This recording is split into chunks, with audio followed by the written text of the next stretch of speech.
close to you.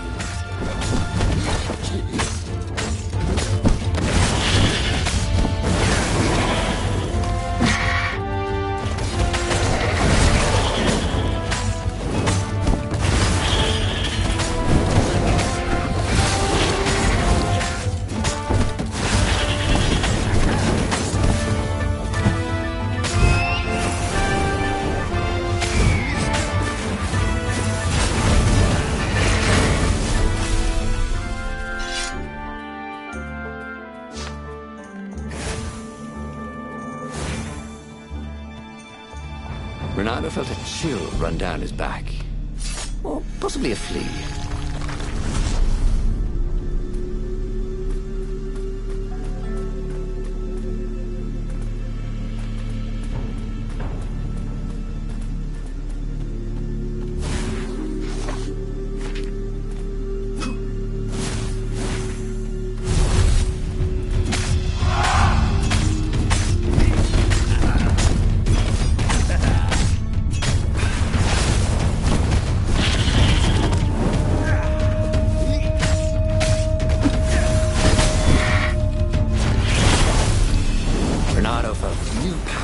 Ready to blossom within him, or something.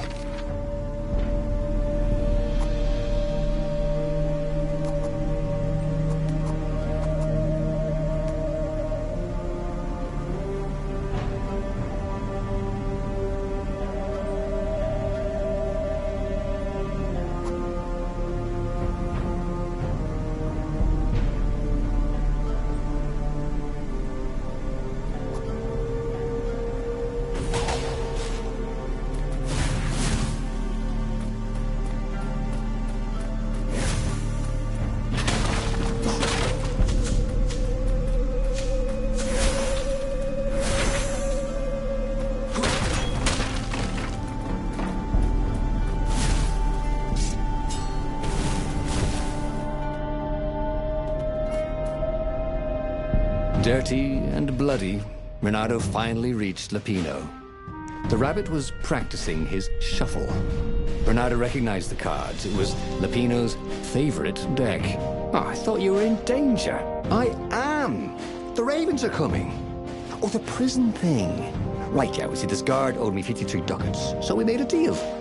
They're very reasonable people, actually, for weasels. Now, I got a brilliant plan to kidnap Zenobia. We capture Zenobia, we find out what she knows, and that's the whole war right there. Easy peasy, lemon squeezy. Capture the Emperor's greatest general, who also happened to be a deadly sorcerer and, oh, his only daughter? That would be worth it. On the other hand, he could still get to the core of the Sky Ripper, even if he couldn't get the whole thing. It must have great power.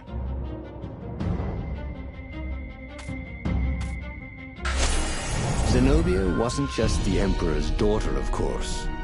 She'd been Renato's best friend in Sword Fu school. And you're still mad for her, the rabbit reminded him. They'd been close. She'd told him things no one else knew. But she'd never told him who she really was. She knows all the Emperor's plans, chuckled the master spy. She won't give them up easily. She'll tell the interrogators, all right, said Lapino. Taking her would change the game, all right.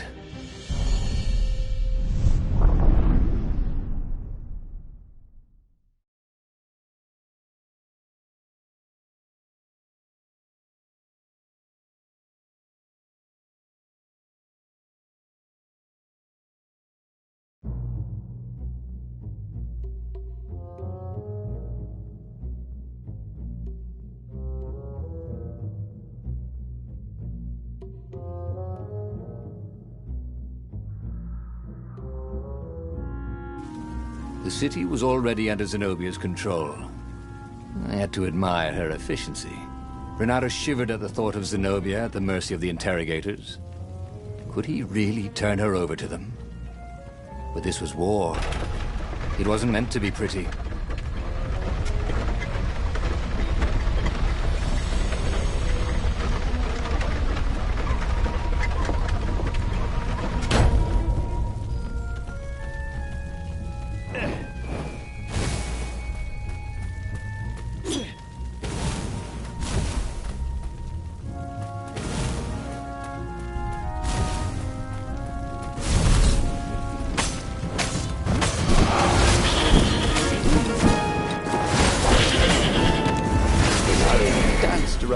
yelling, "Oh yeah, that's how we do it."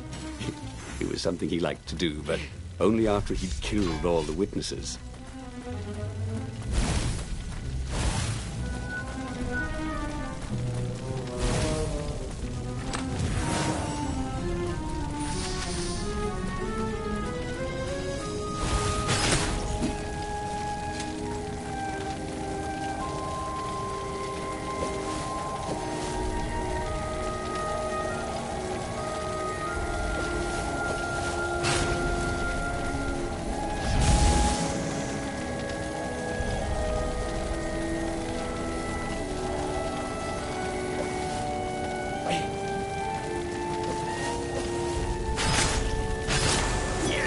Hey, why don't you guys fight in groups?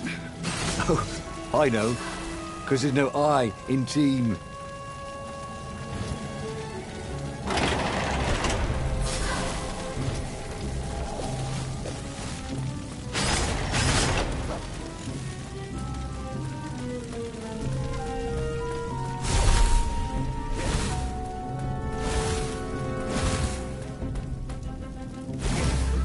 So, what's this plan of yours?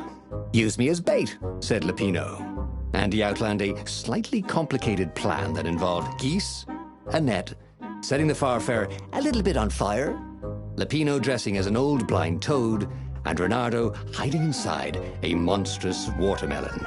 What could possibly go wrong? Thought Reynardo.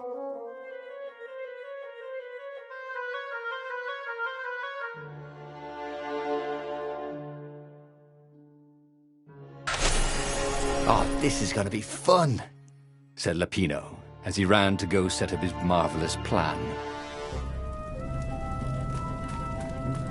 Hey, a workbench!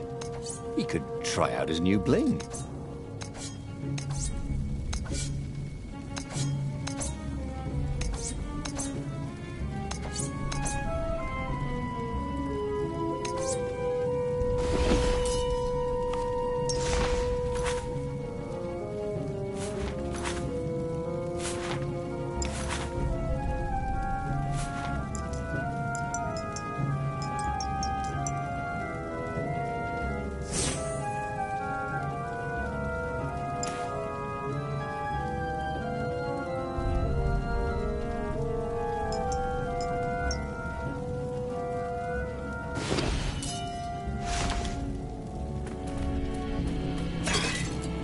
There had to be something useful in these things, didn't there?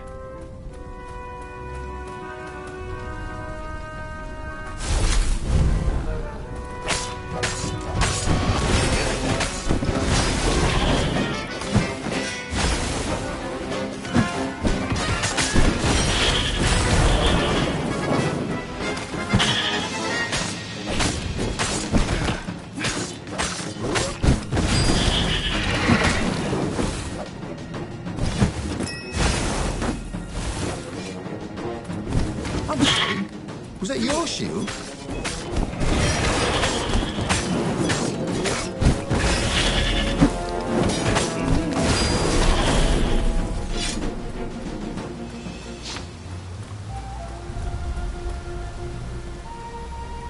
Reynardo felt dubious about the whole plan. With every step, he was waiting for it all to go horribly wrong. But against all odds, Lupino's idiotic plan worked. Zenobia's ravens ran off after the geese, the net dropped, and Reynardo jumped out of the watermelon and put his sword to Zenobia's throat. Reynardo, she said, are those new scars? They look good on you. You never returned my velvet jacket. It was my favorite. You look stupid in velvet. Oh, what does an imperial princess know about style? Oh, get a room, you two, said Lupino. But the fleet was coming on fast. So they put Zenobia on the Farfarer and took her east, over the Nexus. She'd vanished from Swordfu School, from his life, without even saying goodbye, without ever telling him she was the Emperor's adopted daughter. Ah, Lupino was right, Reynardo thought reluctantly. She knows things. She recognized his look. You're taking me to the interrogators, aren't you? She said, wide-eyed. And then she jumped. With horror, Bernardo saw Zenobia plummeting. Then he saw the Nexus below them. Cats always land on their feet. Ah, she'll head for the Imperial outpost, yelled Lupino. You have to catch her.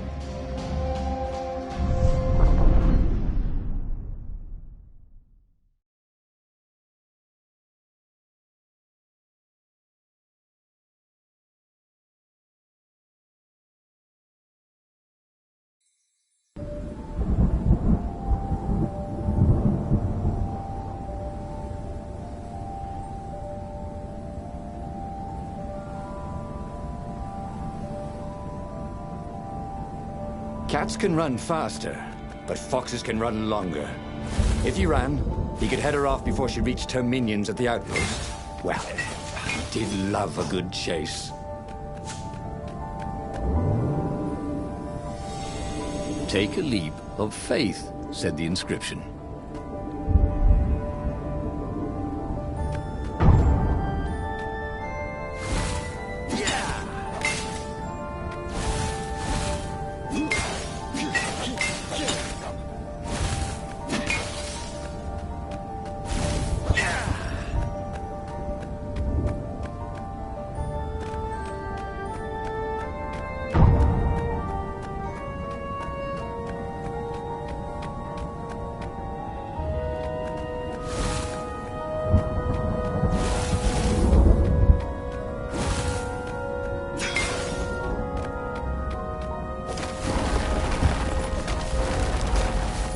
What were these poles, exactly?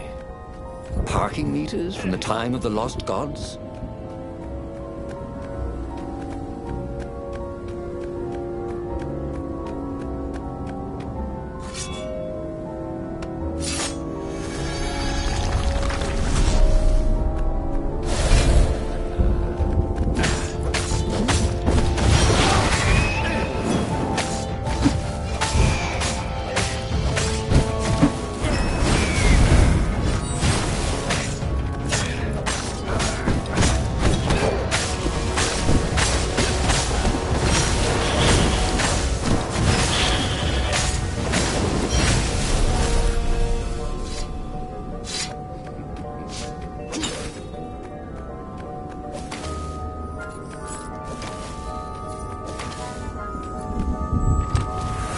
If he ever had a castle, he was going to hide his stuff better.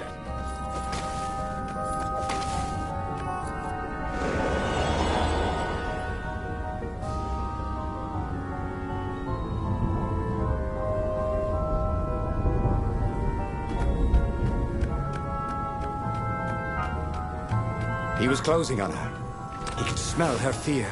He tried not to think about the interrogators at the secret base. What did they do to her?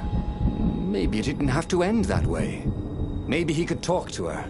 But, after all, there were worse things the Imperials had done to friends of his.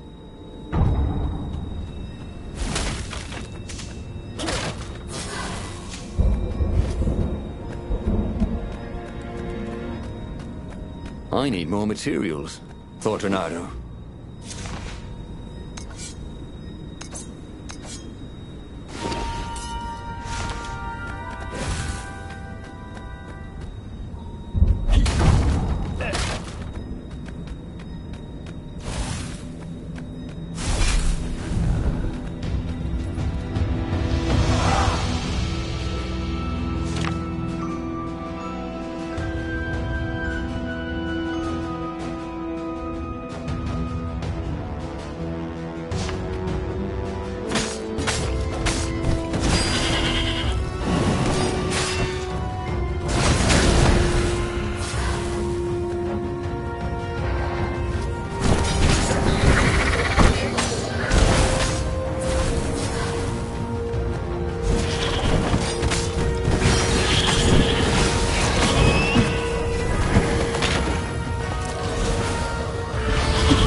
Bernardo reached the outpost.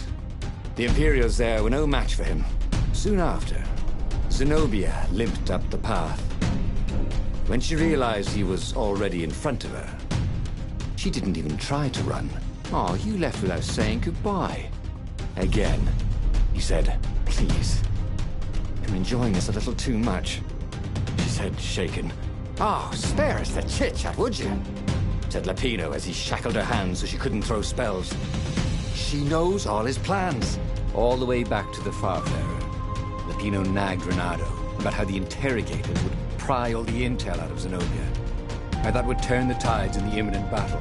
All they had to do was take her to the rebels' secret base. Renato didn't like to think about what the interrogators would do to her. Couldn't he just talk to her?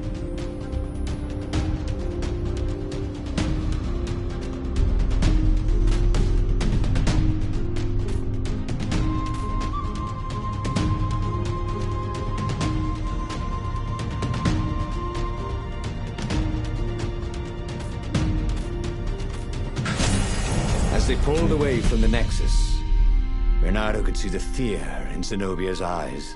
I can't take her to those creatures at the base, he whispered to Lapino. Ah, you've gone soft. Soft in the head. We captured her for what she knows. I'll take her to the mountains. Tell all the horrible things the Emperor's done. Yeah, believe me, she'll turn. And he turned the wheel. The hell you will, shouted Lapino, and he grabbed the wheel back from him. The two of them wrestled for control of the ship. It shot off like a mad sparrow. Suddenly, Renato was falling.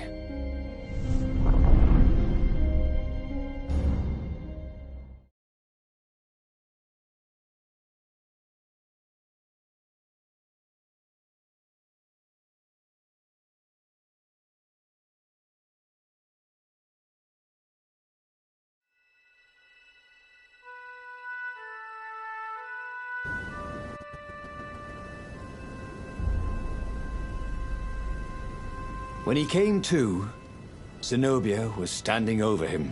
Why didn't you take me to the base to be interrogated? She demanded.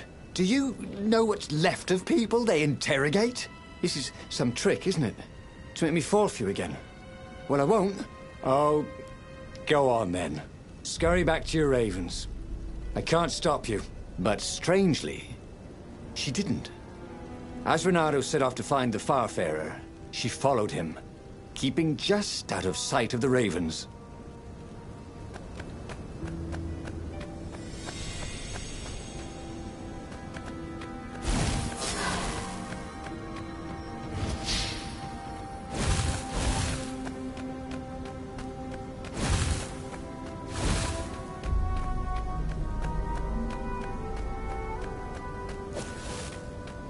Renato wondered if his future self had commissioned these poles.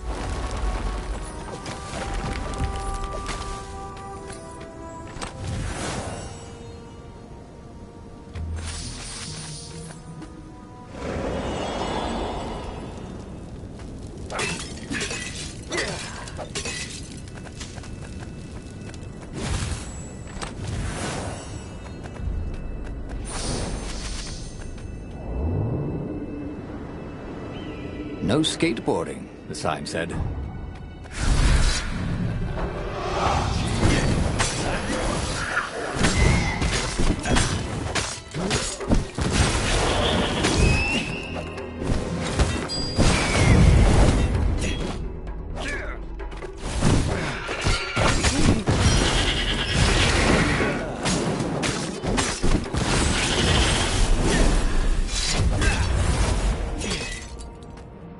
As Renato stopped to sniff the wind, Zenobia came up, still mad. Did you really think you'd just talk me into betraying my father? Oh yeah, sure, that was exactly my plan. Then why aren't you even talking to me? Because I've never talked you into anything in my life. They're gonna court-martial you for letting me go. He caught a whiff of the Farfarer. Wet rope, tar, and a cask of Scobel ale he'd spilt last year. It was that way.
any better dead, Renato thought.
Truth was, Renato really liked the sound his sword made in the air.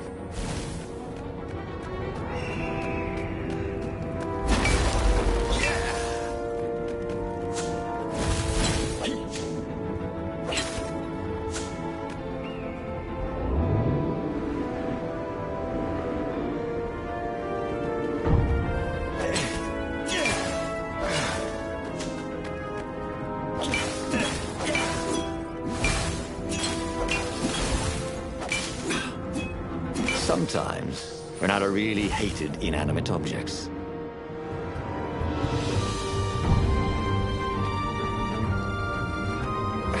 Renato wondered if he should have taken Zenobia to the rebel base for real. Maybe she wasn't playing him after all. After the bleak talk about the Emperor's dark secret, he was regretting his suspicion.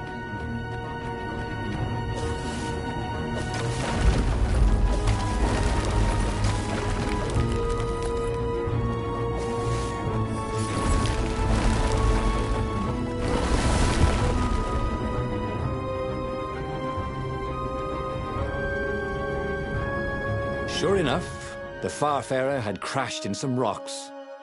There was no sign of Lupino. Zenobia caught up. All that kid stuff in Swordfu School. Look, that's the past.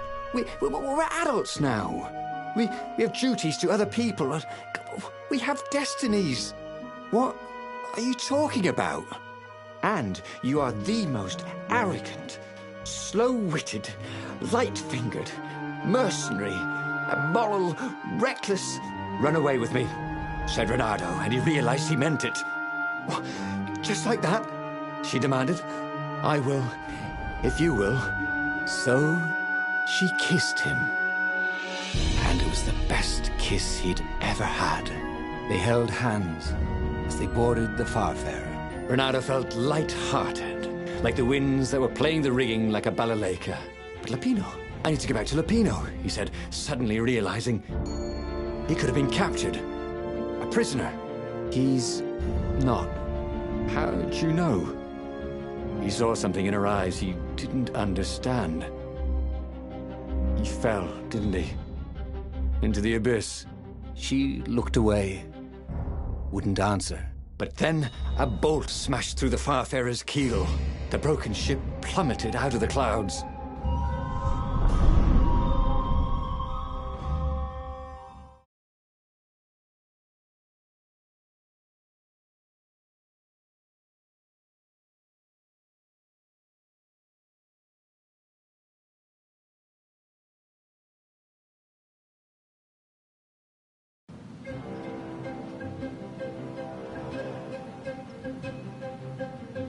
Renato picked himself off the deck.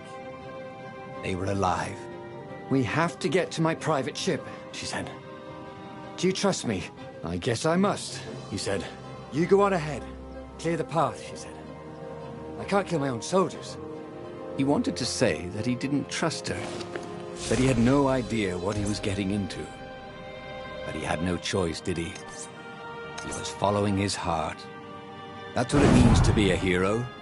You had to follow your heart.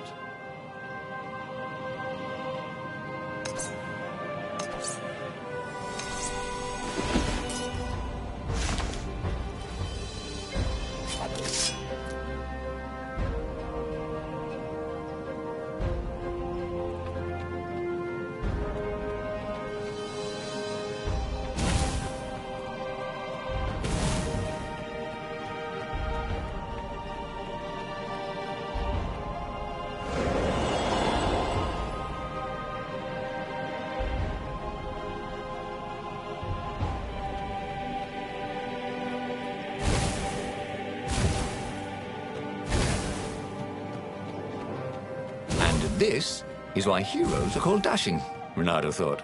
See? Dashing? Get it?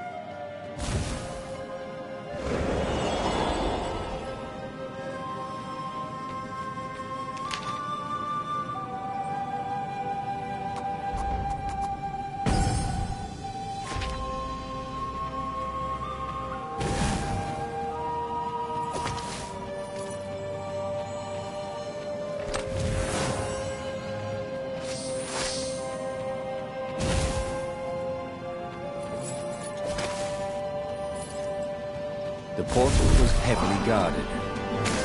It must go someplace they really didn't want it to go.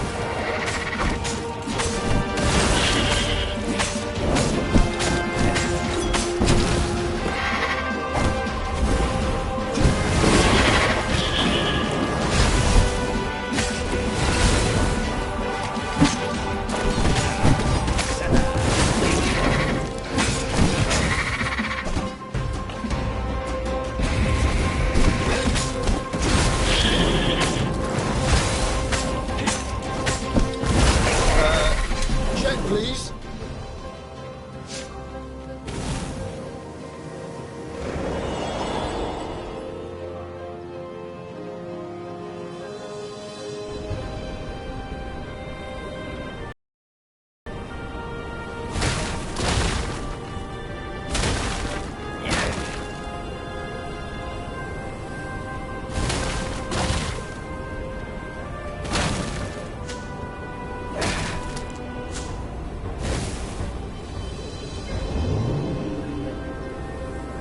Don't look down, he told himself. Don't look down.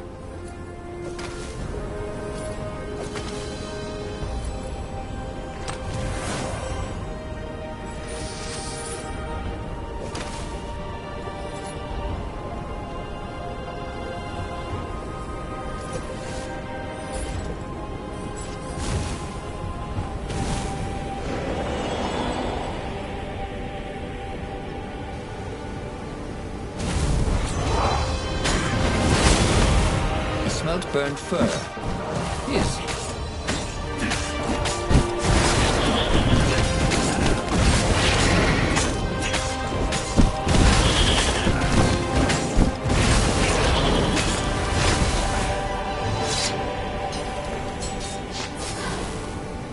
Sharp?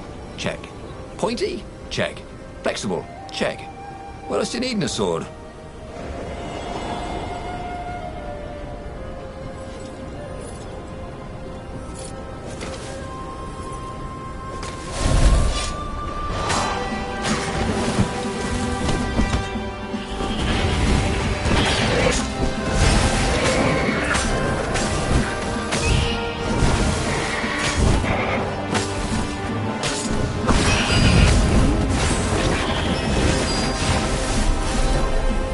Renato was remembering all his old tricks, and some new ones.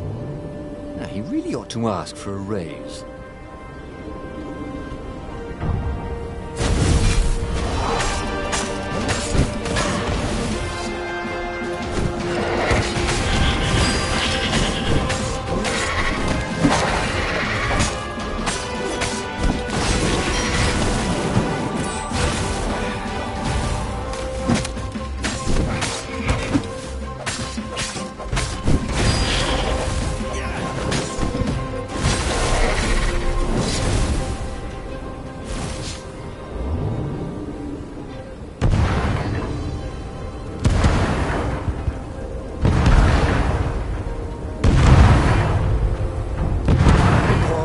Catch their breath.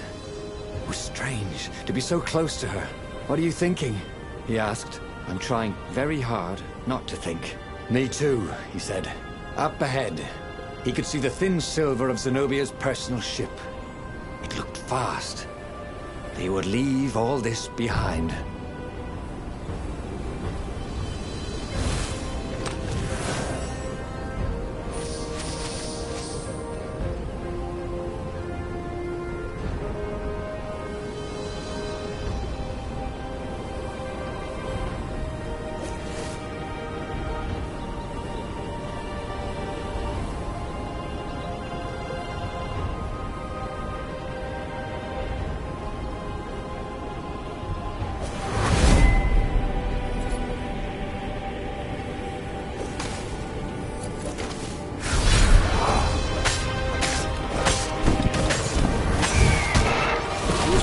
sure he'd find something useful in one of these things.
What was really fun was hooking yourself onto a moving ship.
These platforms were great. Renato wanted one for his house.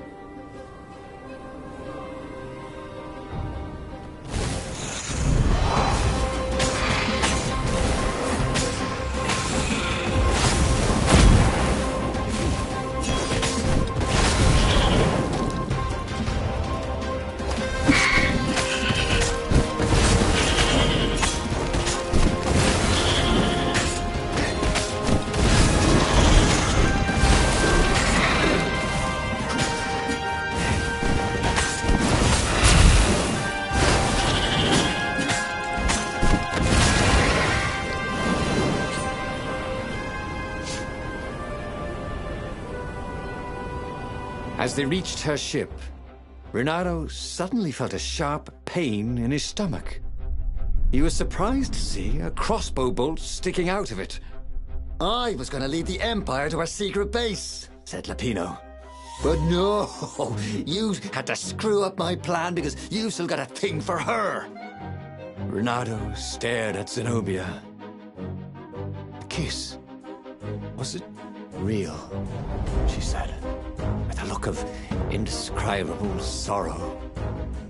She gestured and said an arcane word, and Lapino went flying into the abyss, screaming, "I'm telling your father!" Then she knelt down to cradle his head, and her paws felt very soft and warm. Renato stared at the book. He was still alive. Again. And still only flying away from burning Ubar. Had he lived that adventure? Or only dreamt it? Had he really died? It felt so real, not like a dream at all. And he'd lost again. Oh, he hated that. But he had made different choices. And he'd lost in a different way. It was the book, wasn't it? Oracles showed you your destiny. But this was showing him different ways he could die miserably. Thanks a bunch, book, he thought. But these were destinies that he did not have to fulfill. But he learned another true thing. Lapino was a traitor. Renato had suspected there was something wrong with the Mad Rabbit. But now he knew there was malice behind his goofiness.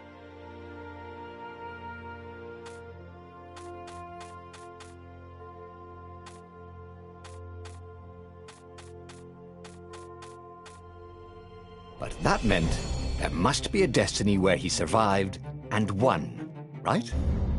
Otherwise, what was the point? And with that, the book's pages fluttered back once more to the beginning, and the clouds parted over the Isles of Boreas. It was time to choose. The rebellion was in trouble.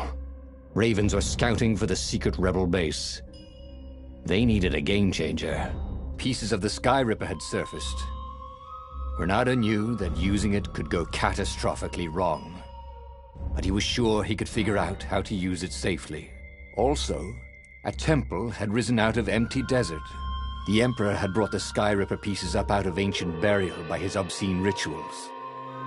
Could this be where the Iblis stone was hidden? Someone better get it before he does, thought Renato. And also, his old friend Lapino needed rescuing.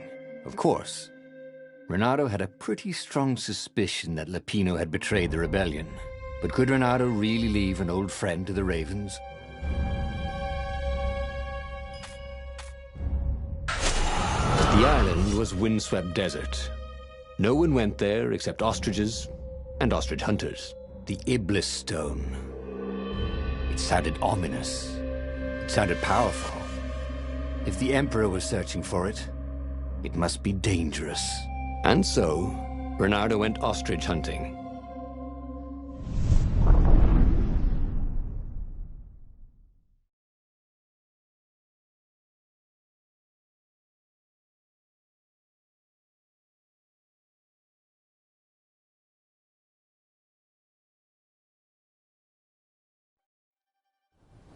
Every child could sing verses about the Sky Ripper, but ancient codices held hints of other things. A stone that ate souls, a ruby that drank blood, a jewel only a righteous man could give away. Were all these things the Iblis stone? Long hidden in a buried temple, another ancient item that was only resurfacing now, drawn up from the deeps by the Emperor's horrific rituals?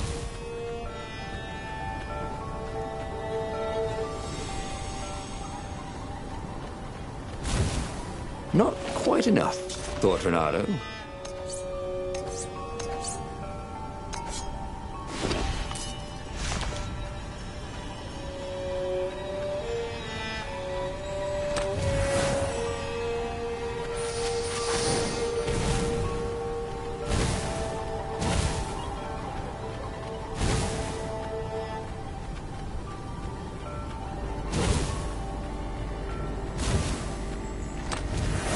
There was a cat in this one, and something useful.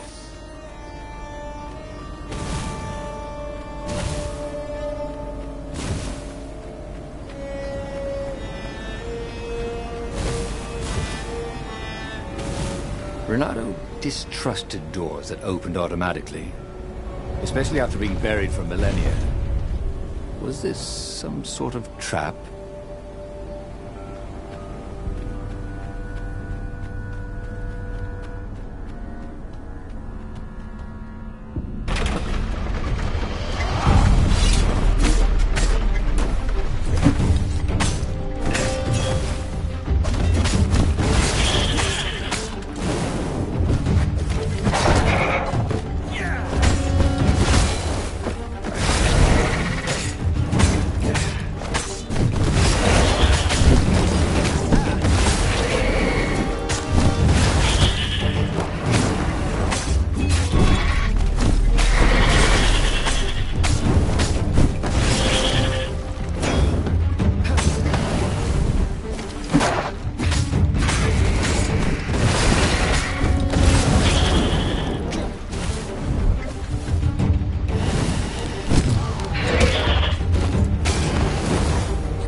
the hero.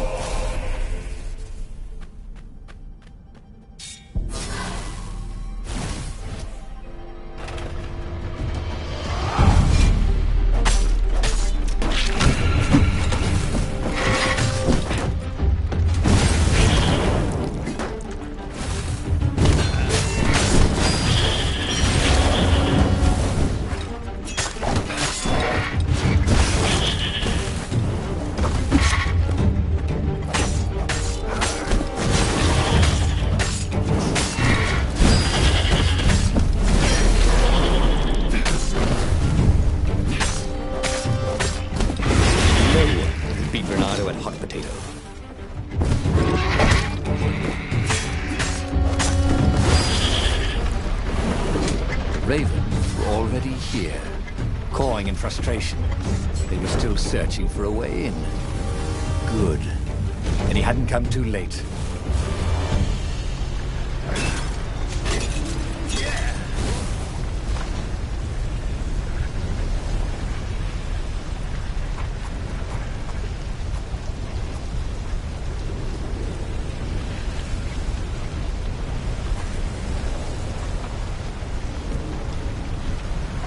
Every day he was getting better and better.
Wondered if he could learn to cook this way. Probably not.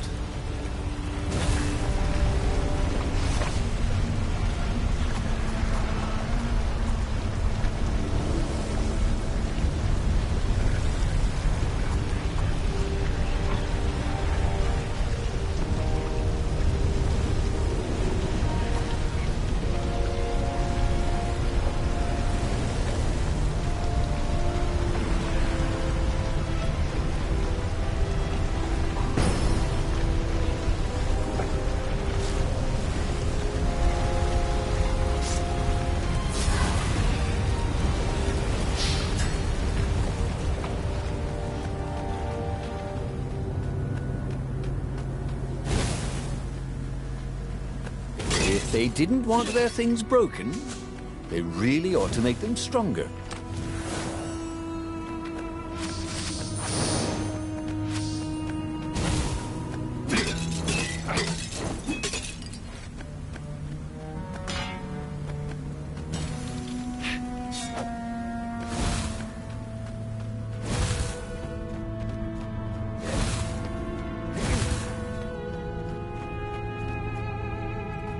Sorry, mustache, thought Renato.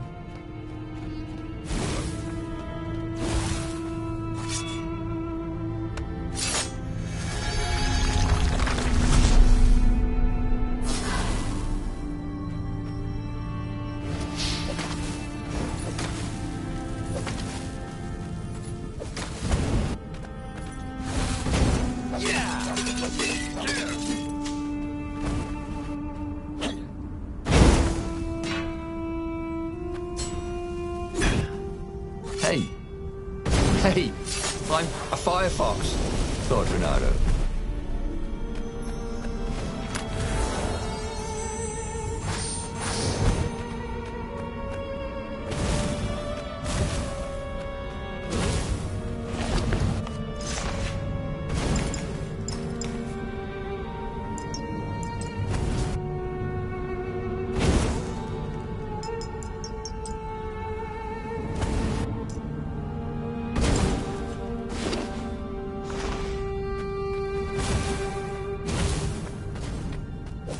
hoped his hook didn't break.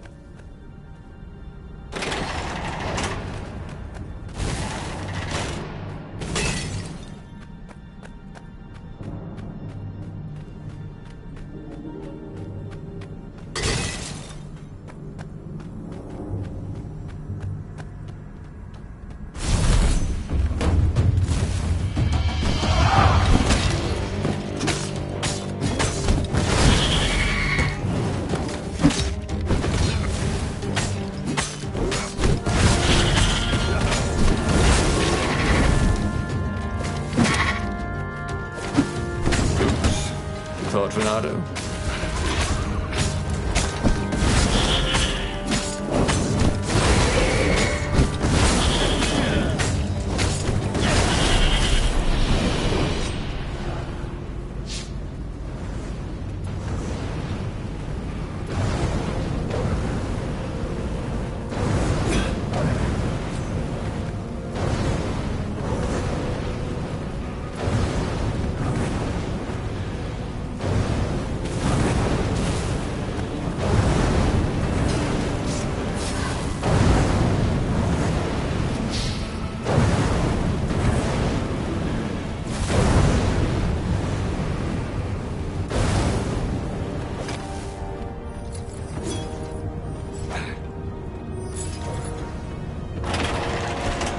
Ravens at least could not get past this point. Obviously, the temple builders knew how to deal with tomb raiders.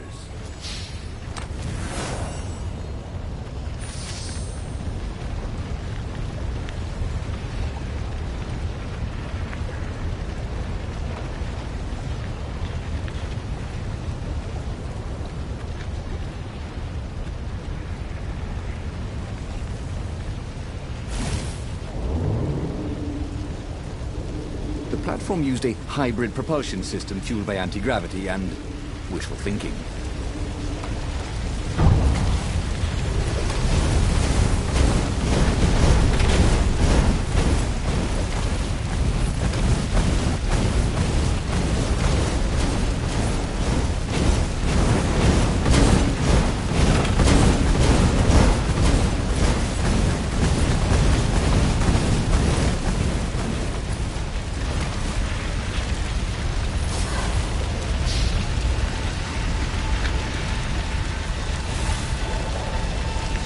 It was a stone of the purest blackness. It reflected no light, like a void made solid. Nervous, he picked it up. I can make you mighty. Who said that? It was the stone. Eager, thirsty.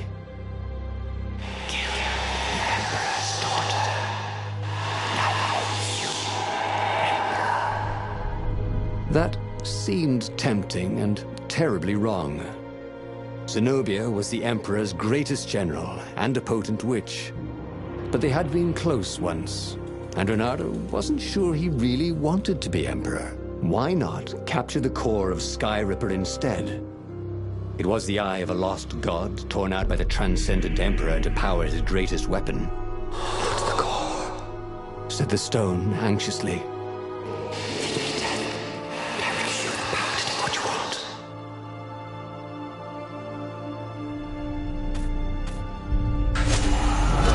Listening to a talking rock? But the rock had a point. If the stone could truly turn him into a powerful warrior, he could defeat the Emperor with the very weapon the wicked old toad had sought for himself. To be a hero, you had to sacrifice old friends sometimes, especially when they've become enemies.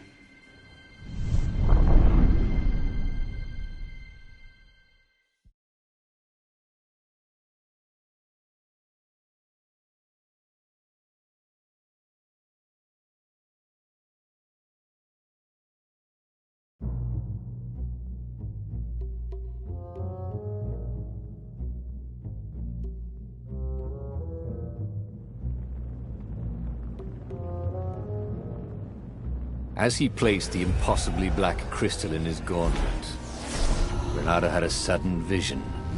Charred fields covered in dead ravens below a black sun. Was it the time of the lost gods before the transcendent emperor? Was it the future? Please, it whispered. Take the power. He could feel the stone's hunger for souls, its thirst for blood.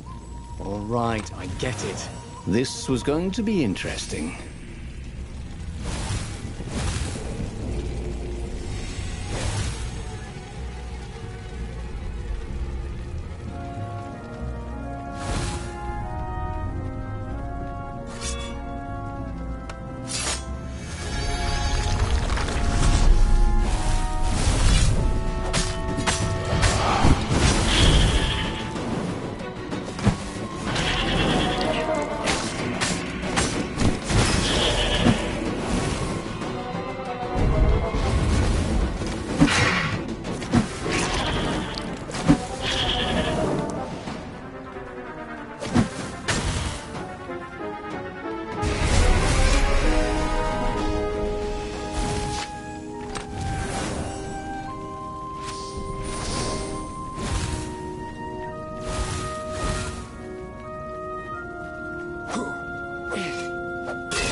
The city was burning, and there was no one to put out the fires. If somehow Zenobia survived her father and inherited his crown, what sort of empire would she be heir to? But he couldn't think about that, could he?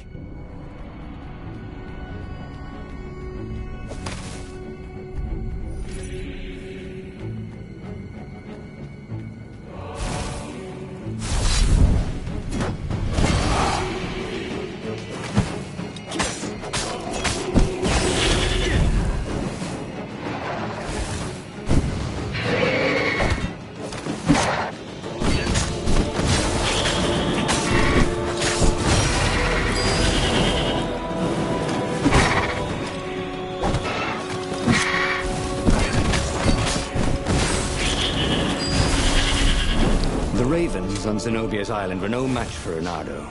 They screamed as the stones sucked out their souls. And with each death, he felt stronger. Take the power, the stone told him. Think of all the artisans he was creating employment for. Truly, he was a job creator.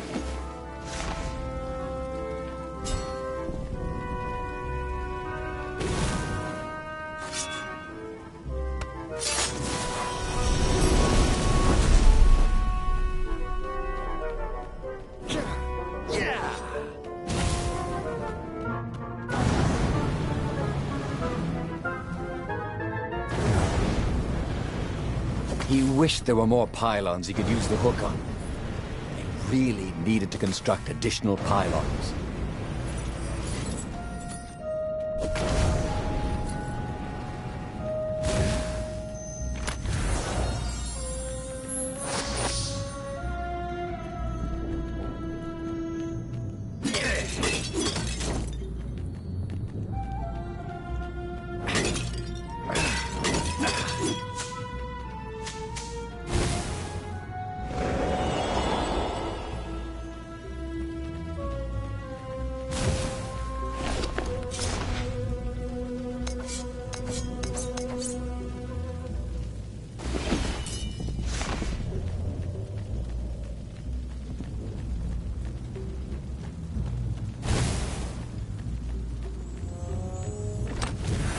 This chest contained blank passports from 15 countries.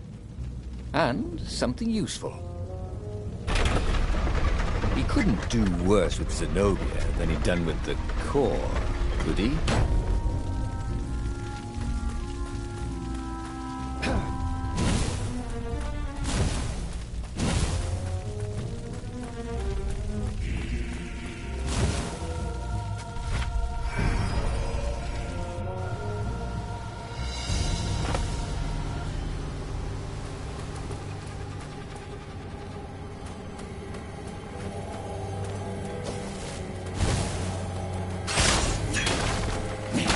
These things could really use a hand.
Zenobia was waiting for Renato. She was alone, confident as always.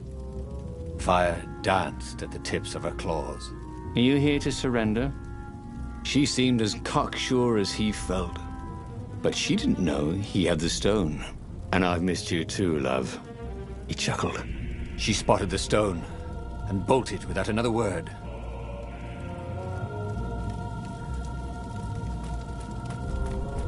Where was a workbench when you needed one? Oh, never mind.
Finally, Renato caught up to her. He had never seen her scared before. At school, she'd been the determined, brave one. Now her eyes were wide, frightened. He didn't like seeing her this way. "Kill her," whispered the stone. "You cannot win your rebellion without it. Please." "No," said Zenobia. "Not that way." Oh, they had been so close once. Could he really feed her soul to his demonic gem? But if he spared her, he would not get the full power of the stone. Oh, how could he be the hero he wanted to be?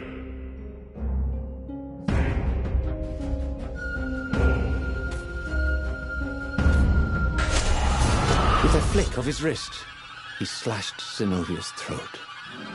Her eyes widened even more. And then the light went out again. Renato felt amazing. Power was rushing into him like water from a burst dam. Oh, such brilliance, exulted the Iblis stone. Tasty. Renato returned to the Farfarer and set a course for the Nexus.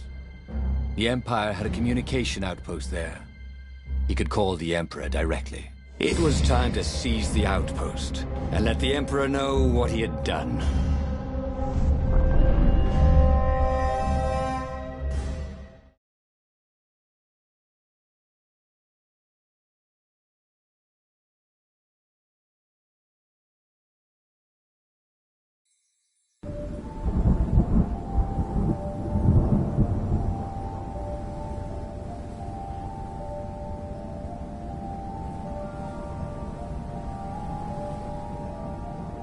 Nexus was beautiful. He'd never realized how beautiful. Everything glowed. The wind was so sweet. The sun was so soft. The stones so warm. The black raven feathers. Black feathers. Suddenly, his eyes are filled with them. He's falling through smoke, under a dead sun. A voice calls him home. Is this a vision? Whose? Is this the time of the lost gods? Or the future? No matter. What mattered now was killing his way to the Imperial outpost and challenging the Emperor from there. It was a bit windy up here.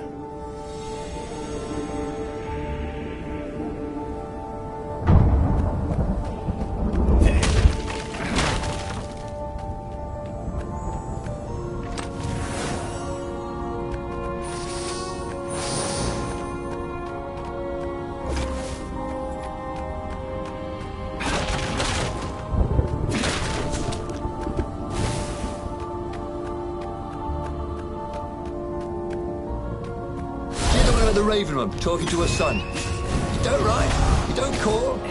Get it? Call? I just made that up.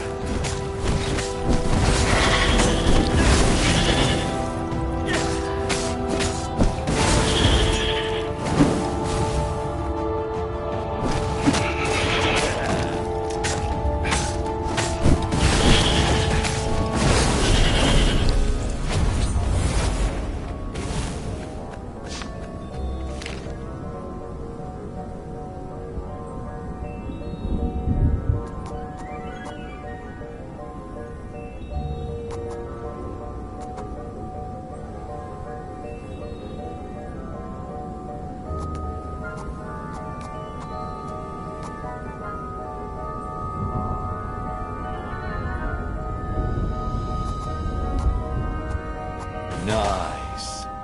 That could be useful.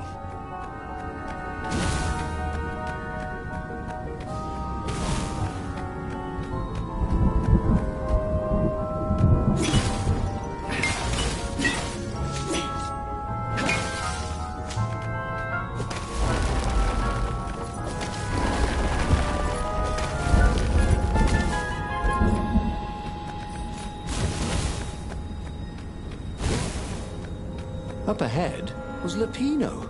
What was he doing here? Bernardo! Hey, buddy! Hey there, old buddy! Please don't kill me! Why would I kill you? Asked Bernardo, although he had been thinking about it. Well, you've become... look, I mean, no disrespect at all here. Kind of evil? Maybe you should, I don't know, go to the mountains to have a think? See if maybe you're sure the stone is not all that healthy a thing to keep? I suppose you wanted, Bernardo said, and poked Lapino in the chest for emphasis. Oh, had he just killed Lapino? Oh, damn it.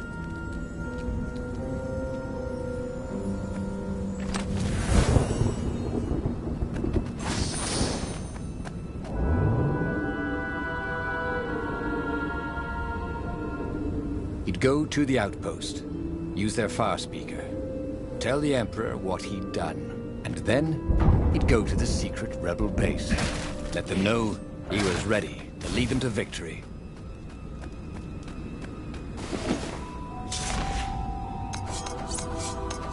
This sword from the mystical East could make time itself slow for you.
Renato rampaged through the Imperial outpost like a water buffalo rampaging.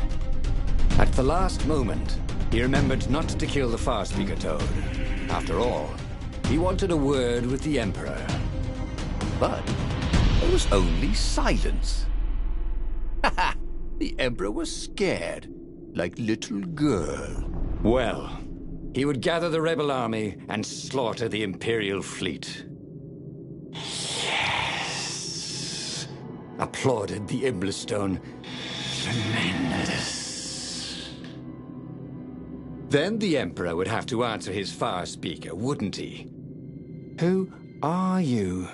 Asked a distant voice that sounded uncomfortably like Zenobia. What have you become? The mountains. Go to the mountains, urged another that sounded a bit like Lupino.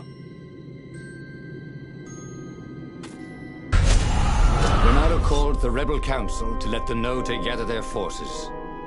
Then he killed the Farspeaker Toad. Why? Oh, because to make sure his sword was sharp. Oh no, that's awful. So no one else could use it. Yes, that's it. Then he set off for the ruins and the secret rebel base.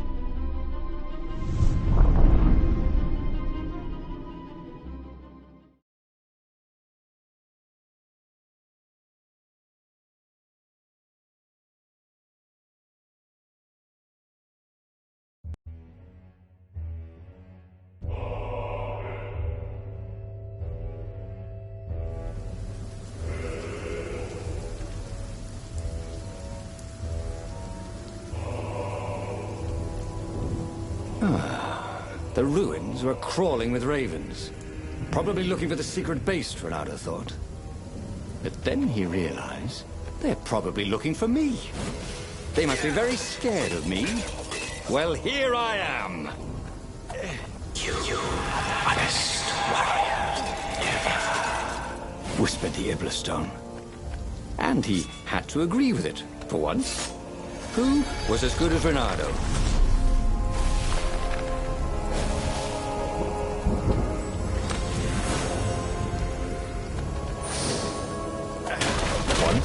He'd found a Superman issue #1 in mint condition in a jar he'd broken.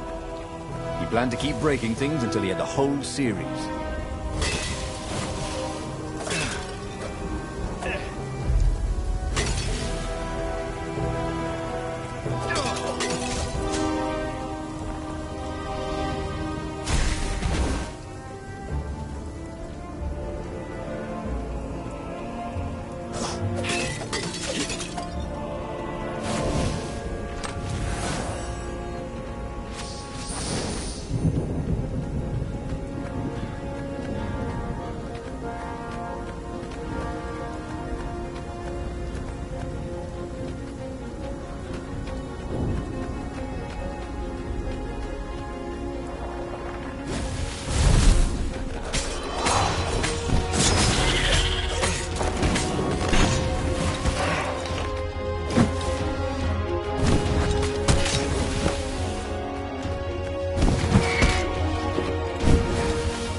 Urged the stone. Let it make you Emperor. Come to think of it, Renato thought as he put down another raven, why shouldn't I be Emperor? How did anybody get to be Emperor anyway? By making war. I mean, not counting the transcendent Emperor, obviously, who had banished the lost gods and started time. Yes, he should be Emperor. He would make a great Emperor. Right, Stone? Right, boss.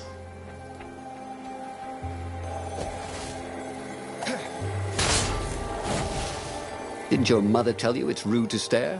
Snapped Renato, a little smug.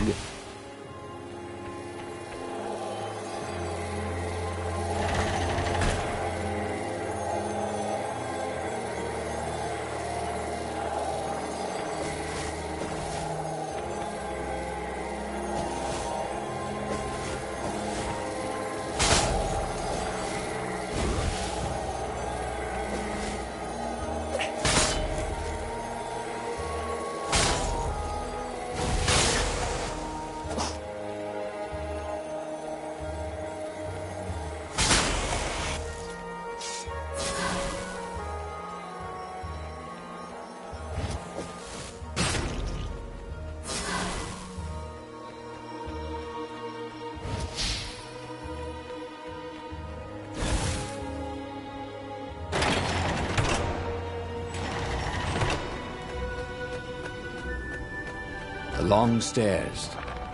So he was close to the rebel base. Nothing was on fire. So far, so good.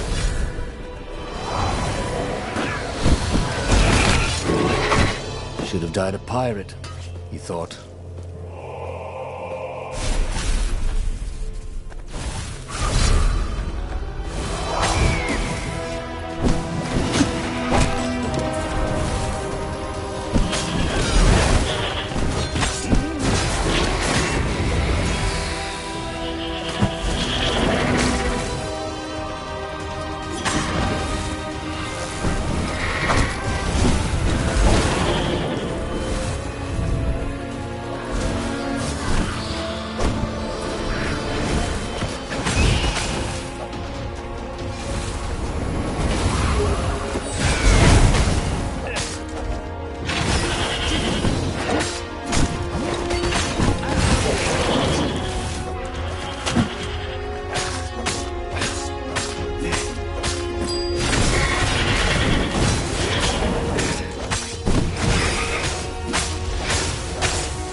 What's there?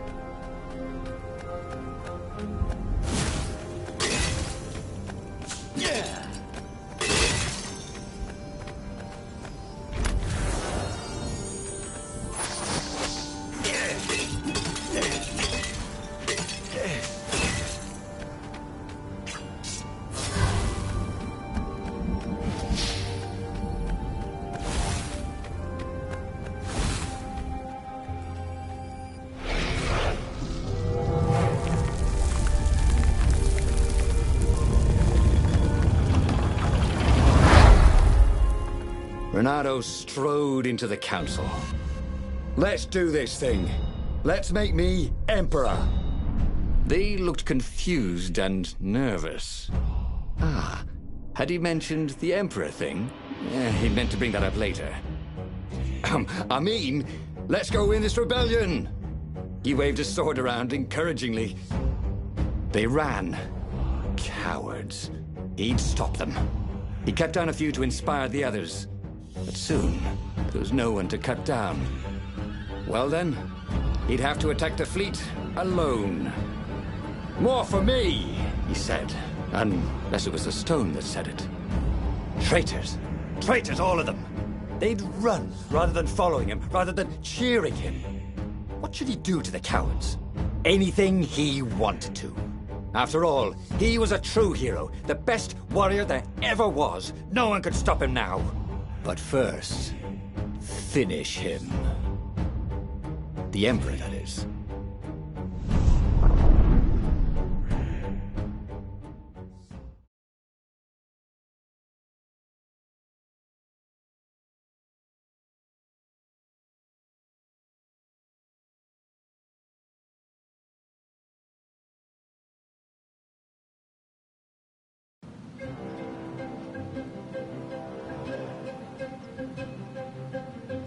Where was the rebel fleet? They weren't even trying an assault. They were going to miss a day in history. The downfall of this dynasty, and a new one to take its place. He didn't have to kill all the ravens. He could enslave them. And enslave the toads, too. All the animals would worship him as a god. For he had once been a god. They would willingly give him their blood and their souls. And the world would change, would become familiar again.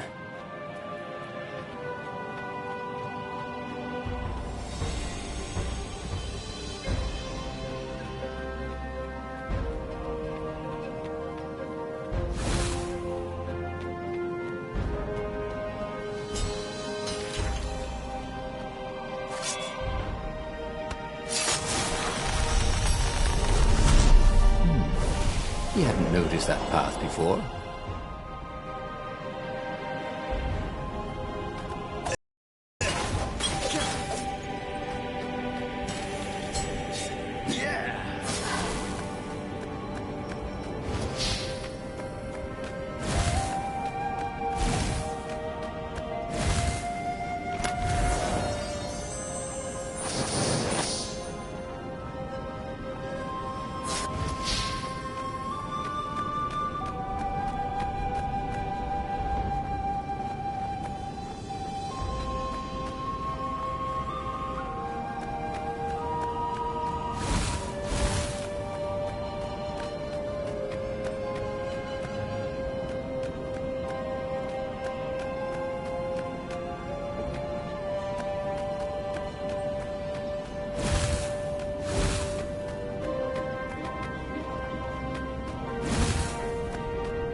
Bernardo wondered idly if people who had built these poles had really, really long tentacles.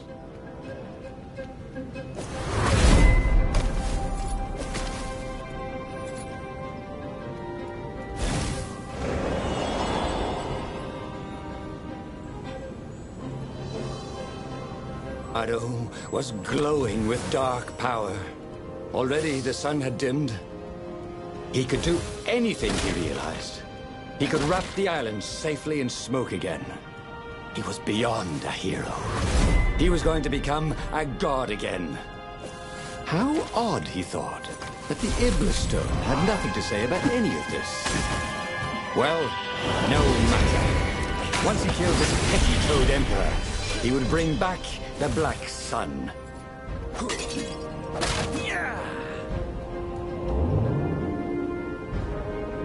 Oh, they really ought to put a railing on this thing, he thought.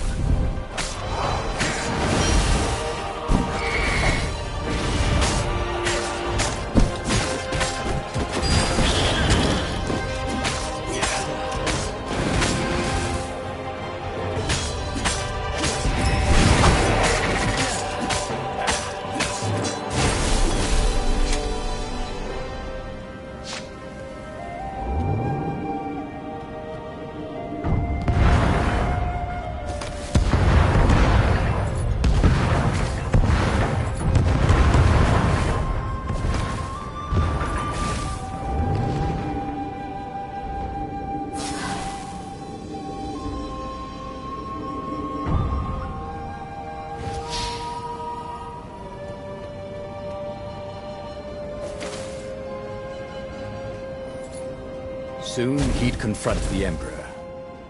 Funny that this whole war had come about because the Emperor feared death. And now it was coming for him.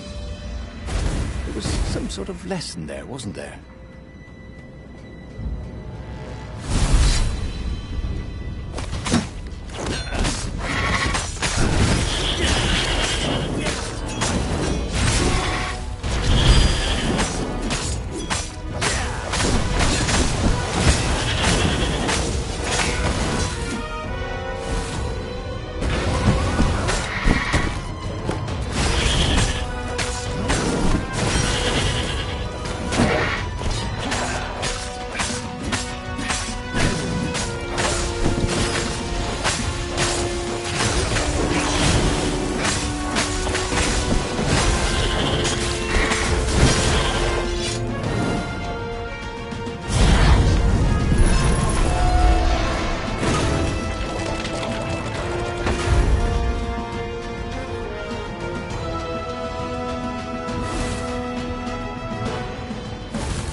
He found the Emperor and the Council huddling by his ship, plotting.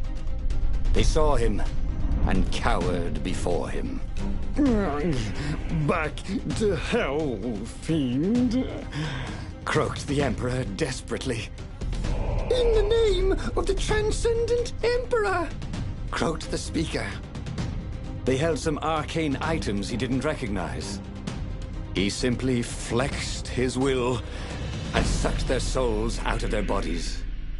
And Iblis exulted. It is finished. And the void that had been a mere stone on a sword expanded. It stretched and ripped like a vast womb. And a gaze, black and pitiless as the sun, passed through the void into the land. And so time ended. And just like that, he was alive again, and back on the Farfarer, still fleeing burning Ubar. The book was still open before him. So, the book was a portal. It took you to the future, when your destinies would branch. He had failed and died 3 times, but he'd learned another true thing. The Iblis Stone was evil. It would try to corrupt anyone who used it. But he was starting to feel like he was getting the hang of this. There was a way through to victory. He could feel it. He just had to keep running the path of destinies. With that, the book fluttered back to the beginning, and he fell into it. The clouds parted over the Isles of Boreas. It was time to choose. The rebellion was in trouble. Ravens were scouting for the secret rebel base. They needed a game changer. Pieces of the Sky Ripper had surfaced. Renato knew that using it could go catastrophically wrong, but he was sure he could figure out how to use it safely. Also, a temple had risen out of empty desert. The Iblis Stone was hidden there.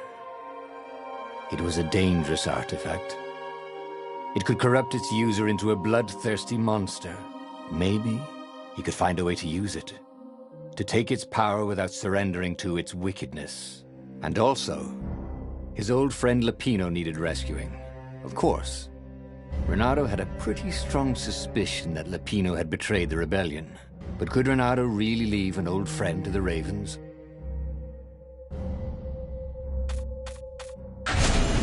Every child knew about the Sky Ripper. The Transcendent Emperor had buried its pieces deep. And then, this Emperor's horrific sacrifices had brought it back to the surface. Renato wasn't exactly sure how to use the legendary weapon. But surely, there must be some way to do it without provoking another catastrophe. Had he, somehow, summoned the long-lost components of the legendary weapon out of the deep places of the Earth? It was more than Renato could fathom. But if he could find a legendary weapon, he would use it.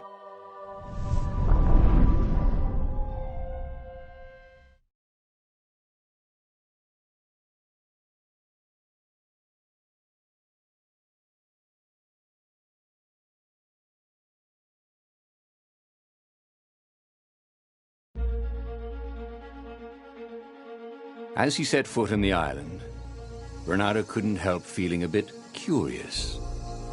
Was Lupino still waiting to be rescued? No. He was probably drinking champagne with the ravens. Did ravens drink champagne? Did rabbits?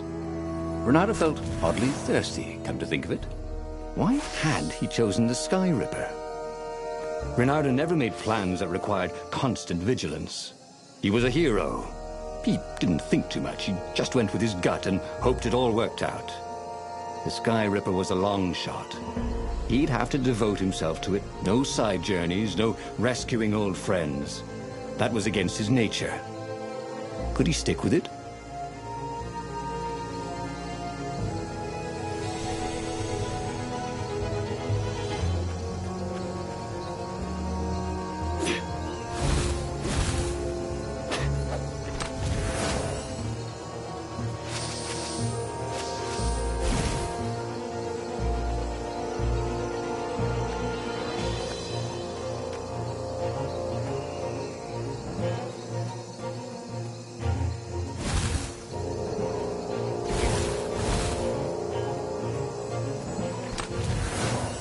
Fresh socks, thought Renato. Please be fresh socks.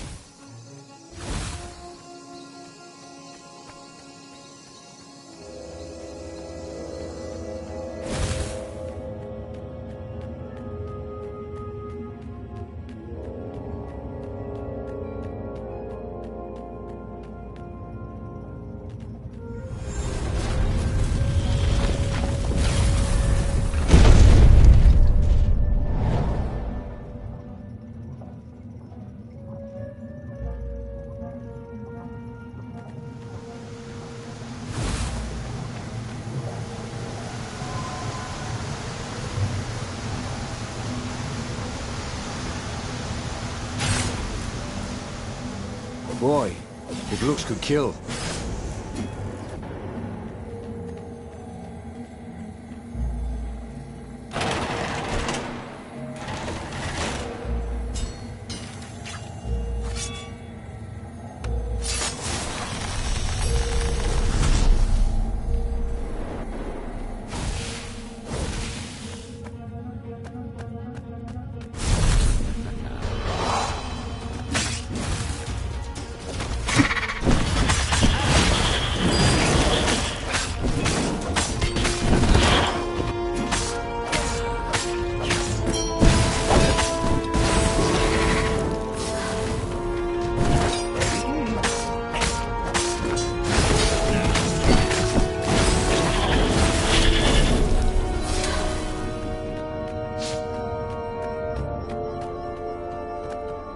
That had been his mistake before, thinking he could win a battle of wills with an ancient evil all by himself. He had to be cleverer than that, or braver, or something.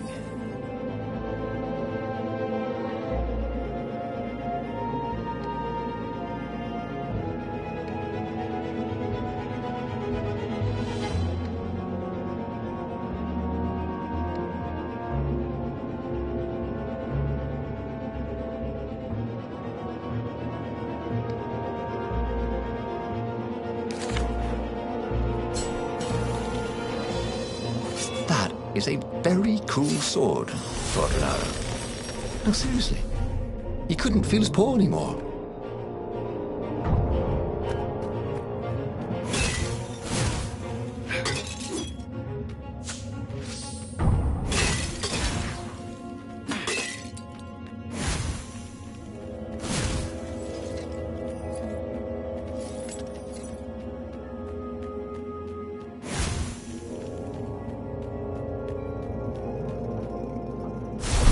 What does the fox say?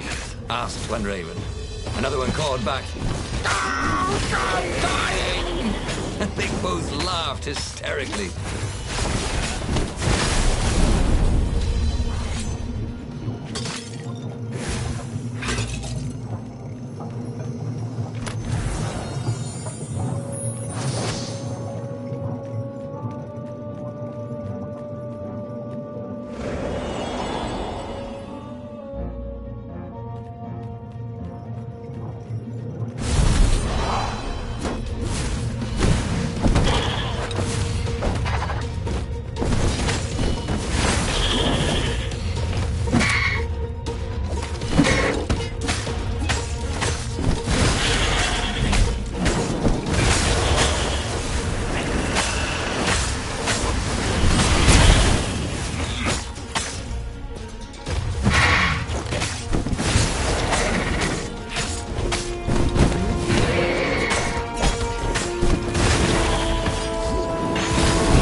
He'd once met a pirate captain who used hooks to get around his ship. Oh, what was his name again?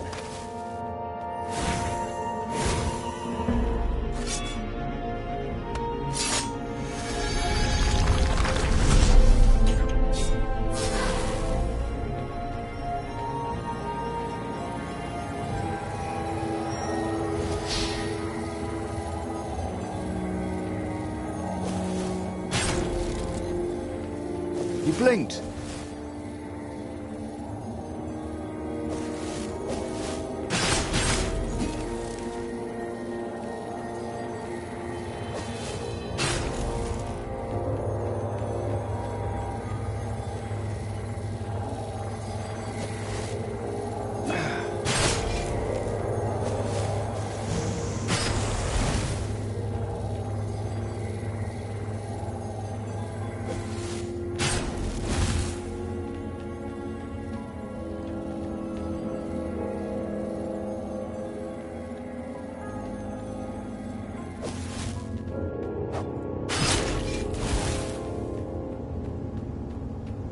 Haven't you heard? Goth is over.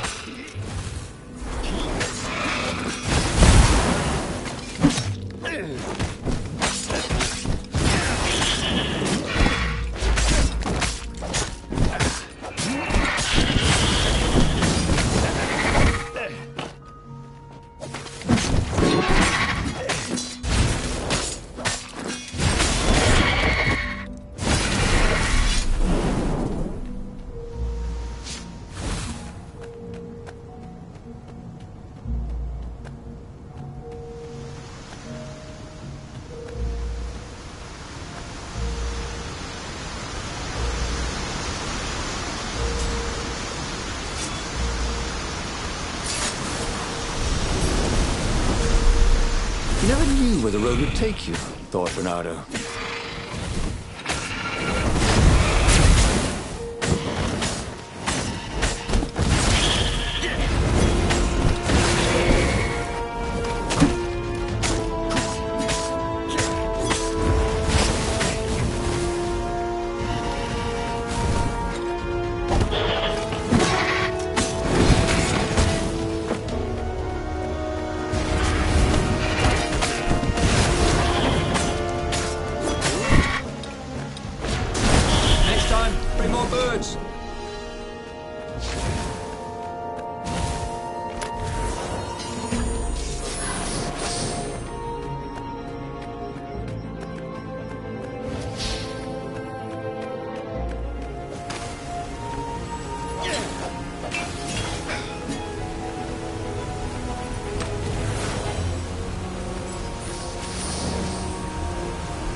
There it was. Skyripper's armature. The stuff that dreams are made of. Engineers' dreams, anyway. The device was intricate. No one alive had the skill to make a thing like it. How was it part of a weapon at all? He'd have to ask a scientist. But first, he'd get the second piece. Skyripper had a heart. A core that had come to rest on the next island. Well, there was another island he could reach. Zenobia had just invaded it with her father's Raven battalions. She must be encamped there still. But fighting Zenobia now, that made no sense at all. He'd already sacrificed one friend to get this armature, was it?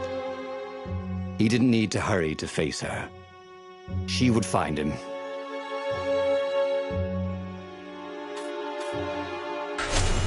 Renato asked himself why he changed course to confront Zenobia. He'd no idea. Sometimes he would just do things, and he could never figure out why he'd done them. Usually, they worked out. After all, he was a hero.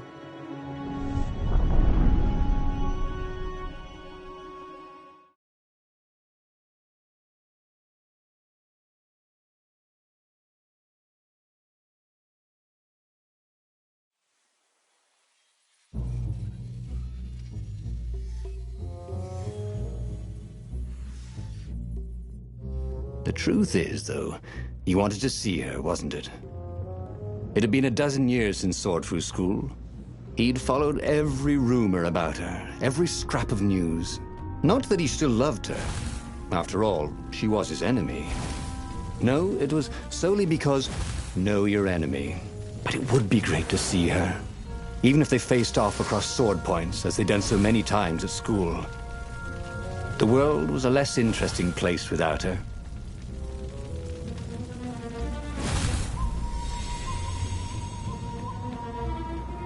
I'll just have a dash, thought Renato.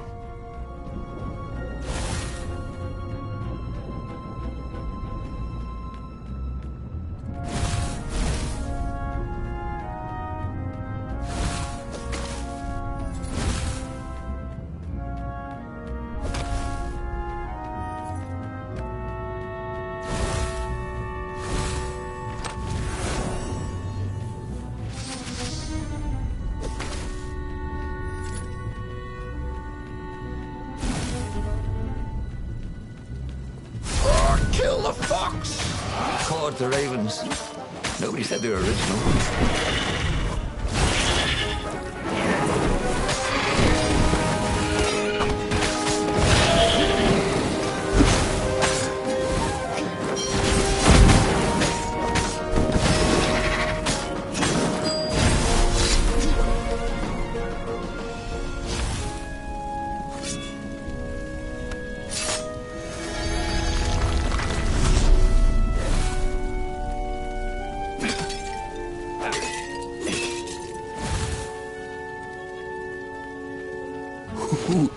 Ooh, a workbench.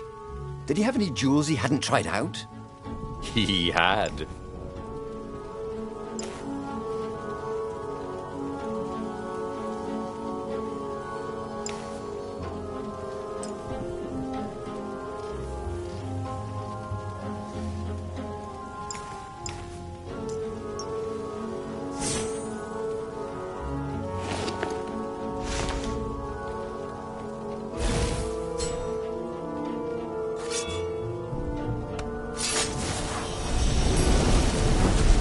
There was a pleasant breeze coming through that door. Had it been closed before?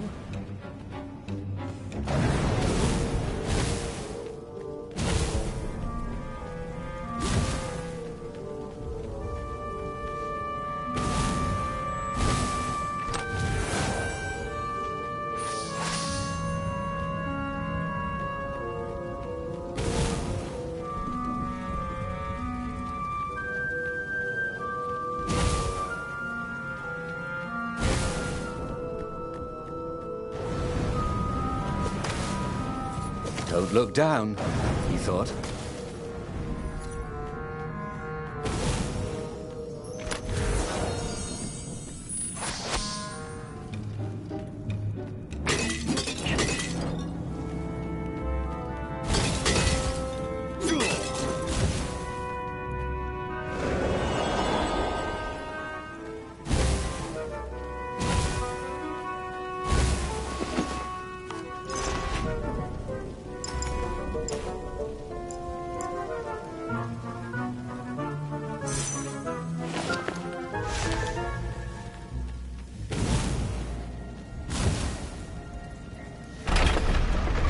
Couldn't do worse with Zenobia than he'd done with the core, could he?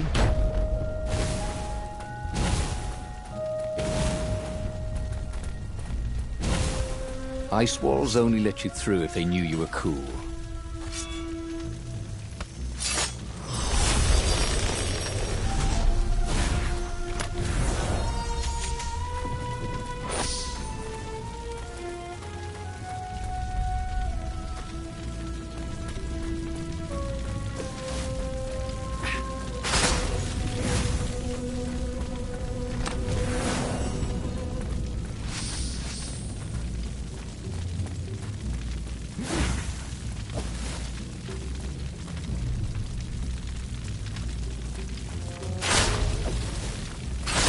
Who are you looking at? Oh, right. No one.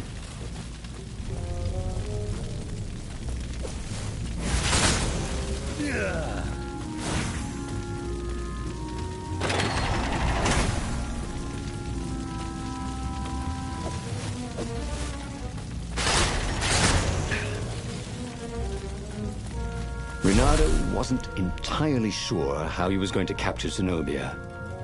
She'd be expecting him. And he didn't have Lapino to cook up a clever plan. Why was it again that he hadn't got the core? Maybe because the results tended to be disastrous. These streets were familiar. The swordfish school was closed now, but he had been down that street 1,000 times. He knew that pub. He knew that alley. He knew the alley behind it much too well. No wonder Zenobia had chosen to invade this island herself.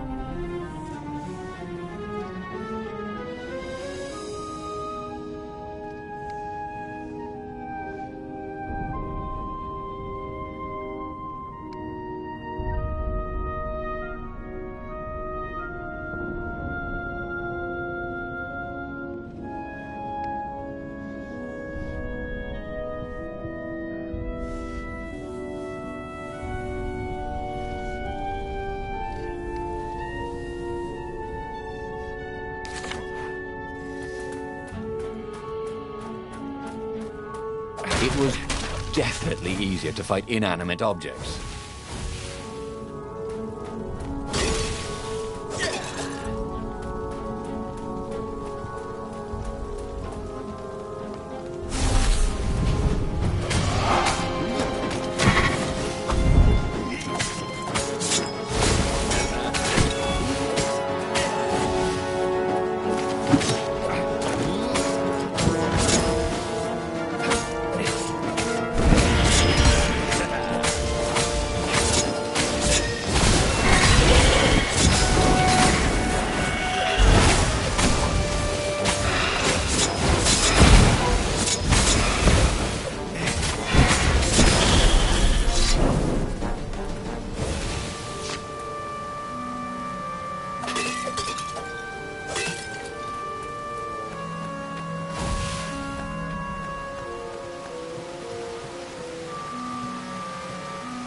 Reynardo slinked through Zenobia's ship, making no sound at all.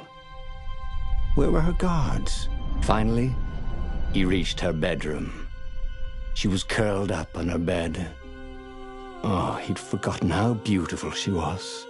How sleek, how soft. He tapped her on the shoulder with his sword. She vanished. And he suddenly noticed he couldn't move except his mouth. In fact, soon he couldn't keep his mouth shut. He told Zenobia everything. Skyripper, the Iblistone, even where the secret rebel base was, until he was hoarse. It was some kind of truth spell. A talky truth spell. She called her father by Farspeaker Toad and filled His Majesty in. But why didn't he get the core? Croaked the Farspeaker in something like His Majesty's croak. Because I missed you, darling. Reynardo grinned. He doesn't even know why, frowned Zenobia. That makes no sense. It's a trap, shouted the Emperor. I'll meet you at the outpost, and I'll bring my interrogators. If Reynardo came face to face with the Emperor, maybe he could assassinate him. But maybe it would be smarter and safer to turn Zenobia against her father.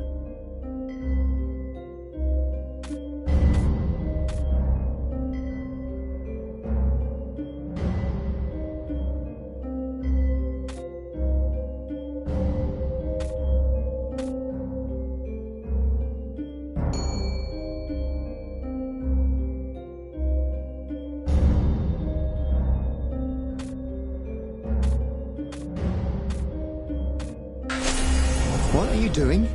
Asked Zenobia. Did you ever wonder why the Emperor adopted you? He asked her. She shook her head. He told her. His Majesty wanted to bring the lost gods back. They could make him an eater of souls, an immortal. But to seal his bargain with them, he needed a sacrifice. Someone who truly loved him. She was stunned. Furious. You're lying. Under a truth spell? It's a trick. You can't prove that. Take me to the observatory, and I will.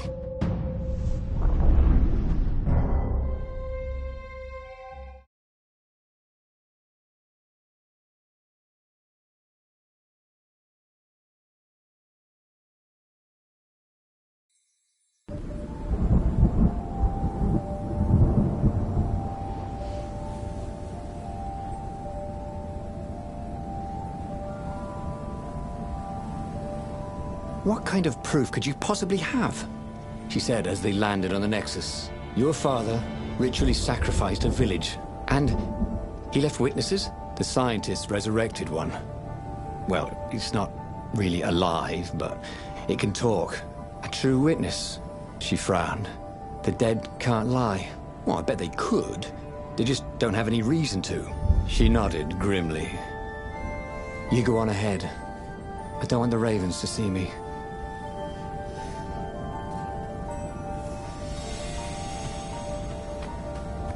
Smashing things was fun.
This was definitely better than pulling yourself up in a bucket.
She caught up with him. Don't you think I'd know if my father wanted to invoke the lost gods? Would he tell you?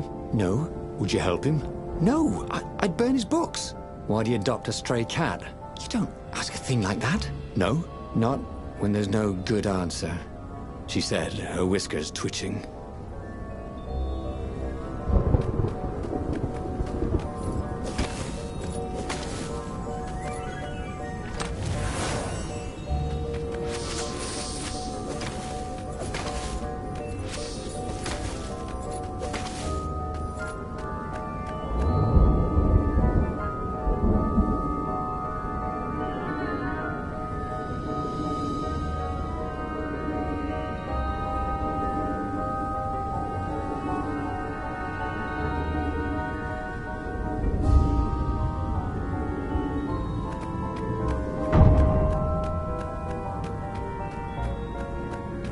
The Emperor had learned enough secrets from Renato to crush the rebellion.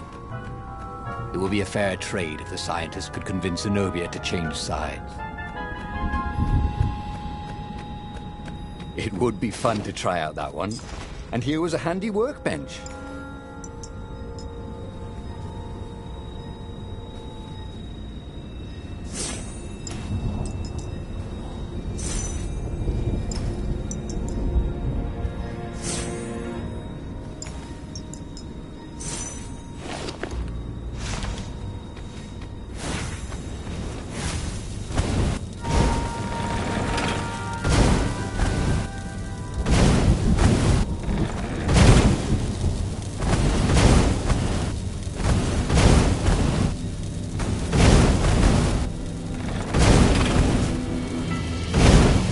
These were no ordinary cannonballs. For one thing, ordinary cannonballs were black.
There was an engraving.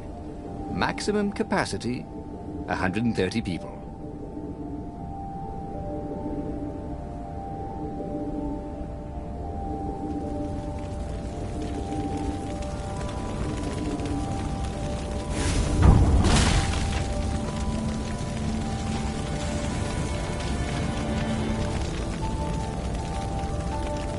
The observatory was a burning hulk. Dead scientists and black feathers everywhere. The ravens had burned the reanimated witness to cinders. Renato was stunned. There goes my proof. These were scientists, not rebels, Zenobia said, upset. Why would he do this? I don't know. Let's go to the fleet and ask him. Yes. I'll meet you on the mountains. There's something I have to get first. But could he afford to meet her in the mountains? He'd given the Empire the location of the secret rebel base. They would need rescuing.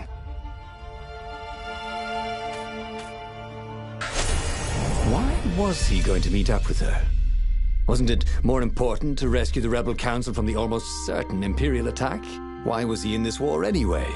Was it really to fight the good fight, or did he just want to see her again?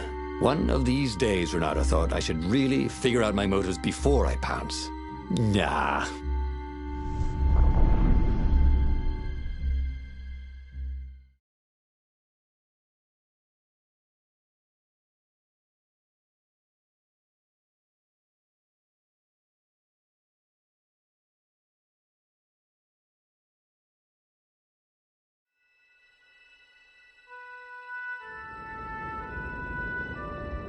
Was it true?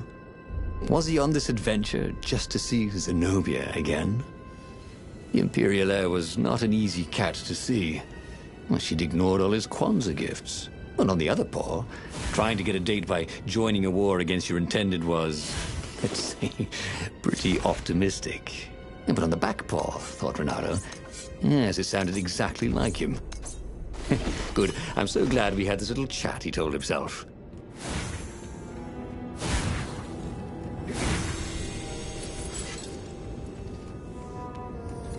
That was always a rush.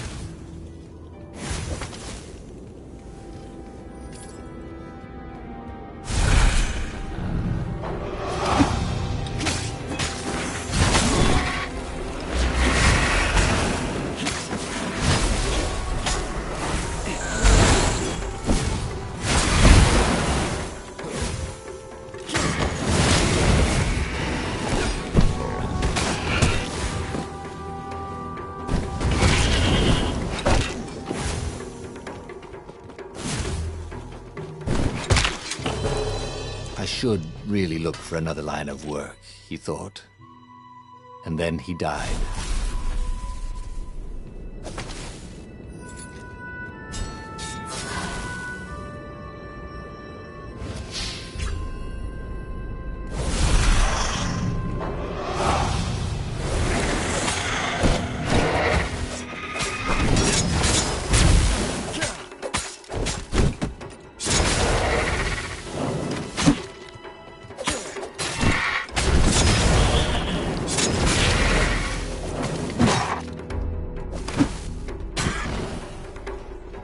I think this is yours, said Renato, but he couldn't hear his enemy's answer.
Renato felt a little better.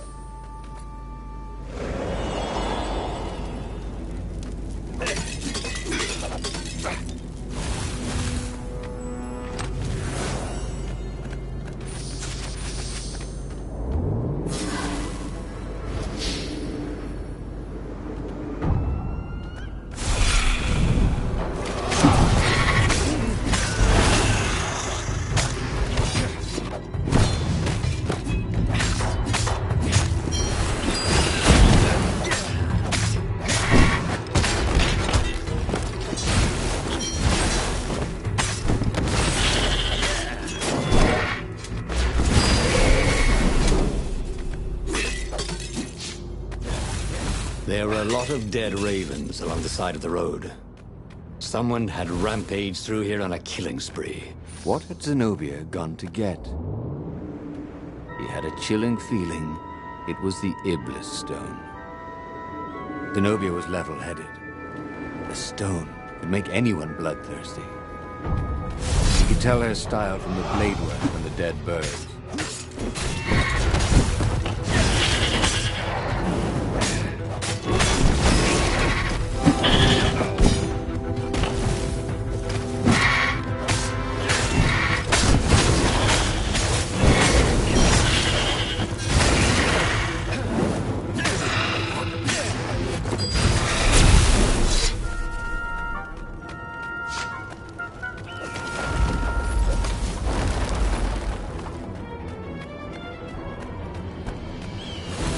Couldn't they have put in an elevator?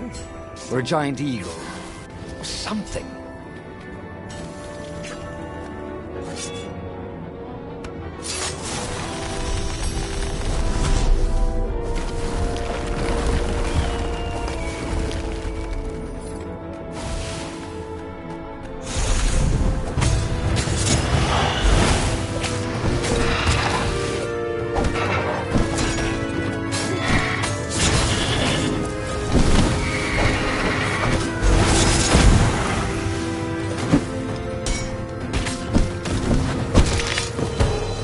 Where Renato went next, we cannot follow.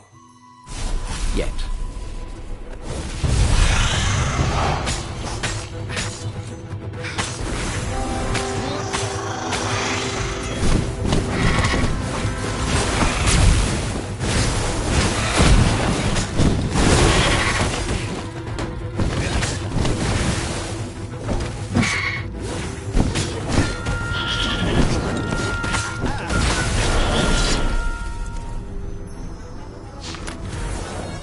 Ooh, sparkly, thought Renato.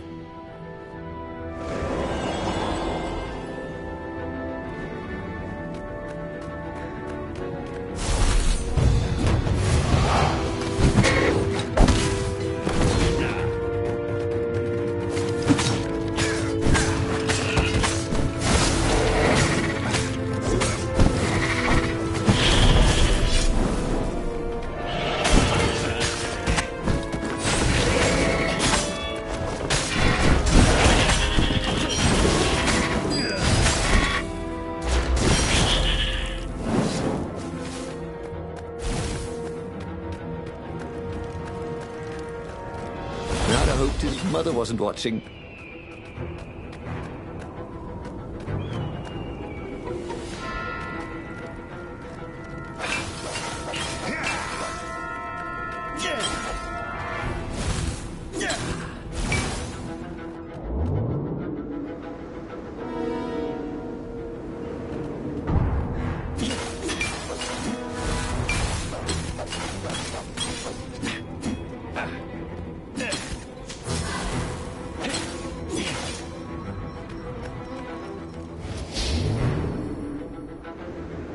Renato had always wanted a flying carpet.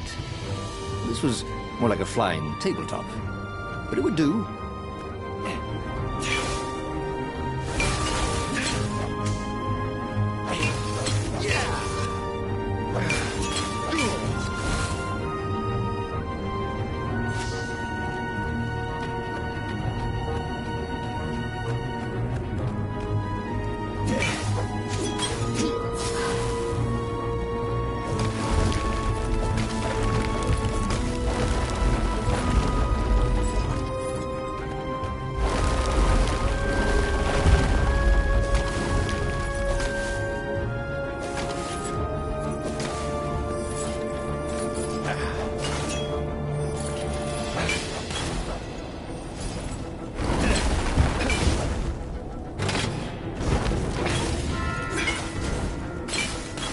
Open, says me.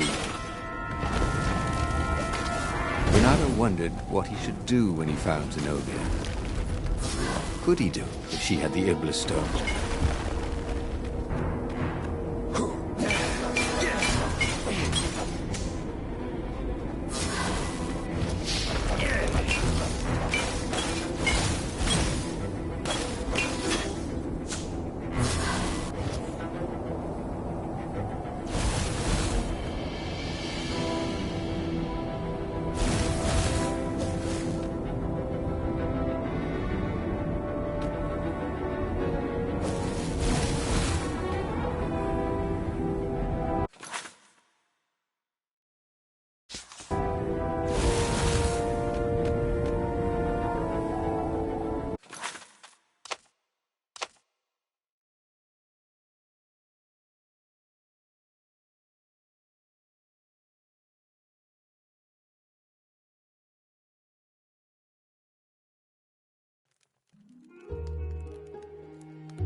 Was it true?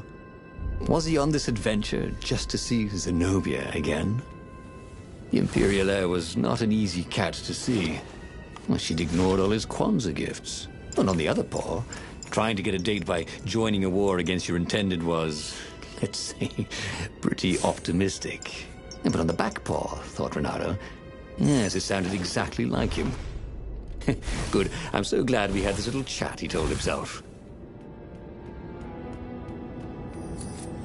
Once you try it, you're hooked.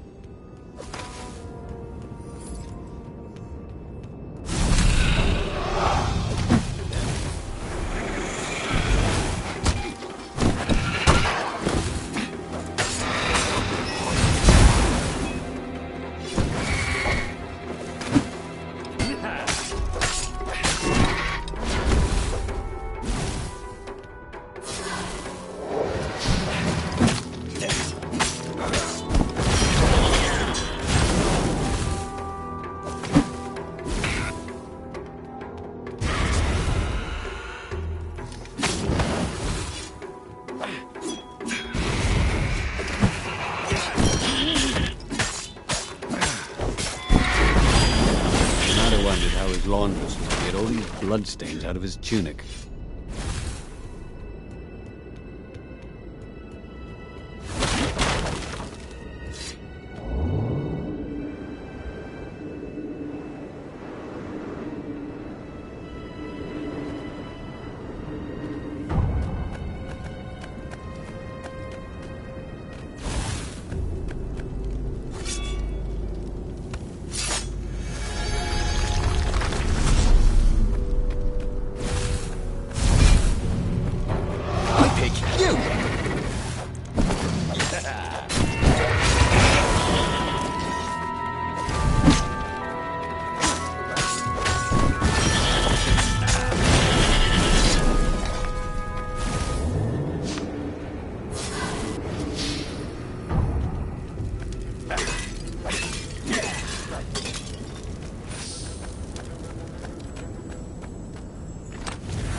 There was an inscription.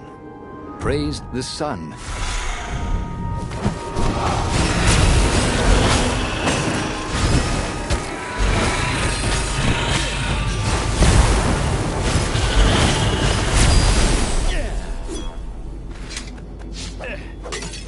There were a lot of dead ravens along the side of the road. Someone had rampaged through here on a killing spree. What had Zenobia gone to get? He had a chilling feeling it was the Iblis stone. Zenobia was level-headed. A stone could make anyone bloodthirsty. He could tell her style from the blade work on the dead bird.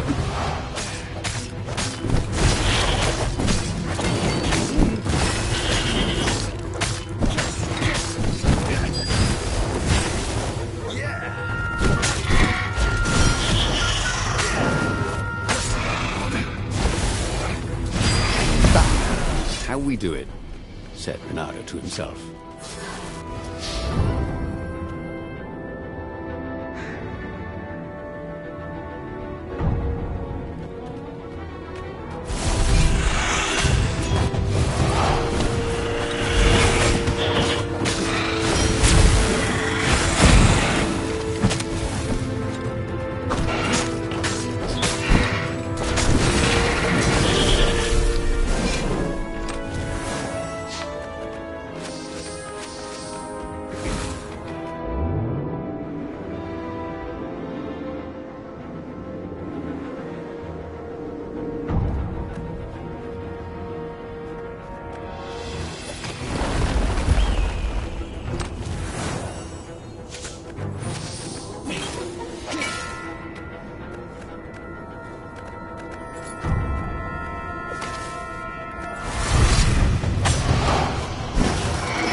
ready to become faster, stronger, bolder.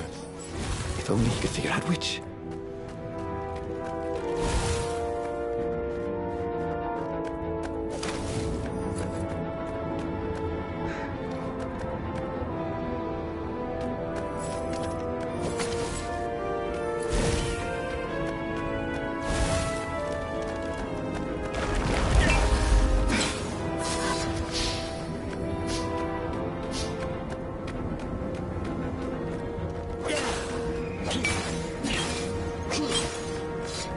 When Bernardo went to the china shop, for some reason the owner was always nervous.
If only he had some way to break the ice, or convince it he was a friend.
Good. Was it good for you?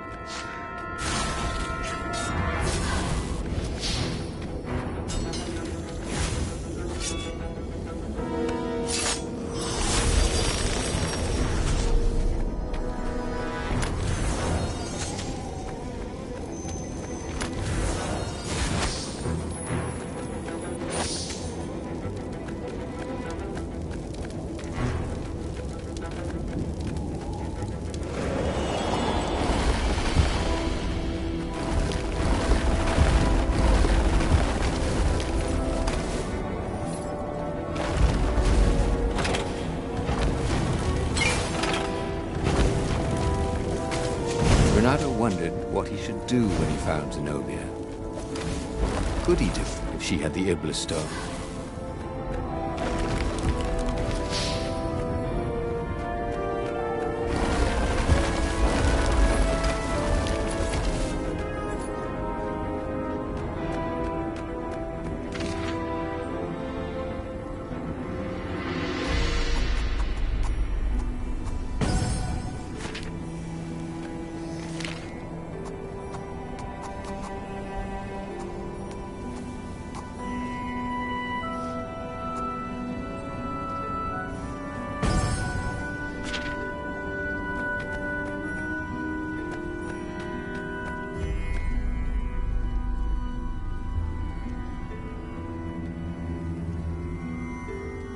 He reached the summit, expecting no one. But there she was, steaming, pacing. I'm gonna kill him, she said. I'm gonna kill all his ravens, and then him, and then his family, and all their eggs and tadpoles. And then I'm gonna burn down their pond. Did you go and get the Iblis stone? You see, all these ravens I killed. So much power. Yeah. Great, Bernardo said. You really want power from a demonic rock? You want the stone, don't you? Not really. Good. I'd rather not have to kill you. He told her he loved her, that he wouldn't let the Iblis stone take her, even if he had to die for it. Well, he planned to tell her. Now didn't seem like the right time. She'd probably cool off in a bit. So he let her get in her ship and fly off. He rushed back to the Farfarer and followed her, keeping a healthy distance. Zenobia's ship was just visible through the clouds ahead. How could he reason with her? But he had to. The rebels were down for the count. No wonder. He'd betrayed the location of their base, and then he'd abandoned them. And if she became Empress while she was in the grip of the Iblis stone, if she became Empress by murdering her father, she could still be a great Empress. But she could also be a nightmare Empress. She had to be stopped.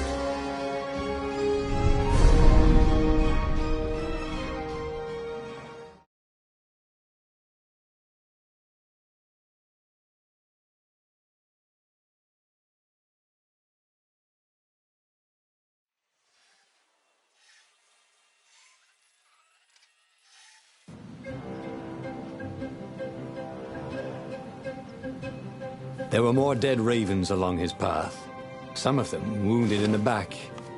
He knew she could have easily talked her way past them, or clouded the little tiny raven brains with a spell. She was going out of her way to kill everything in her path.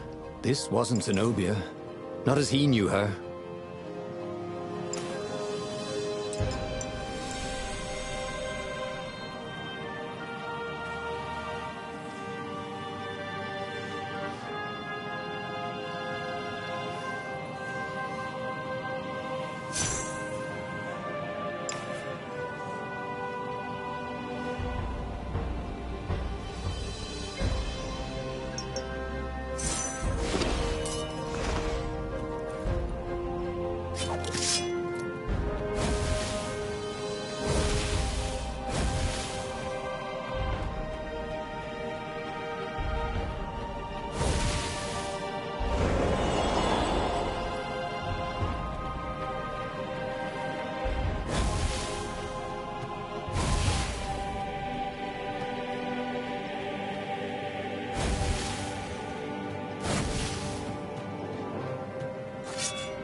The road less traveled, thought Bernardo. How intriguing.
His beloved was possessed by the spirit of a demon.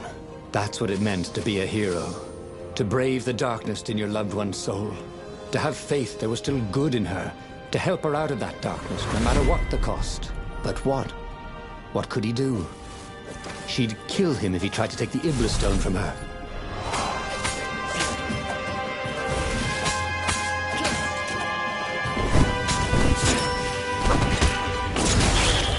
really wasn't making a dent in those shields.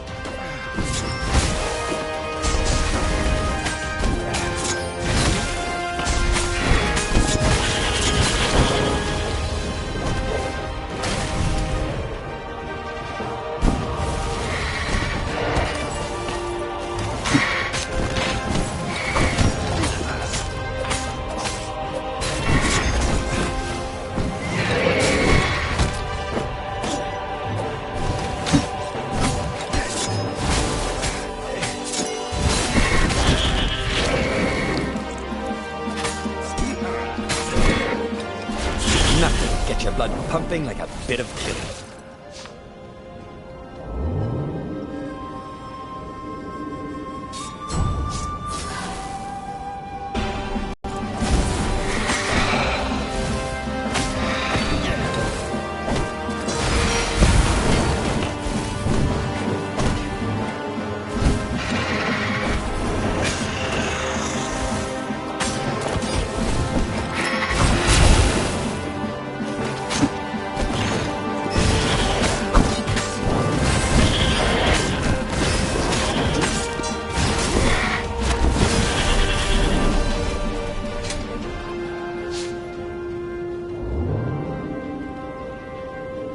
This was much easier than free climbing.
At the end of the trail of raven corpses was Zenobia.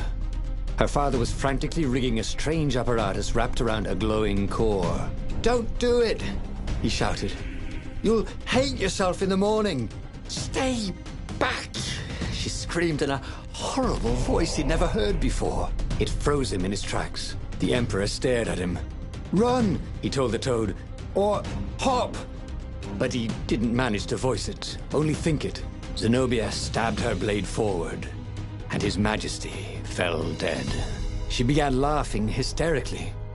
Or was she weeping? "Just walk away," she laughed at him. "I've no more use for you." There was something he needed to do, but he couldn't figure out what it was. So he did as he was told. As he walked away, he felt a chill in the world.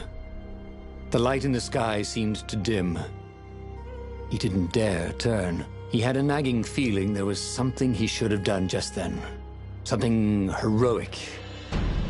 But he could not have taken the Iblis stone from her by force, and she would not have parted with it willingly. A cold wind blew from where she had been, but he still didn't dare turn.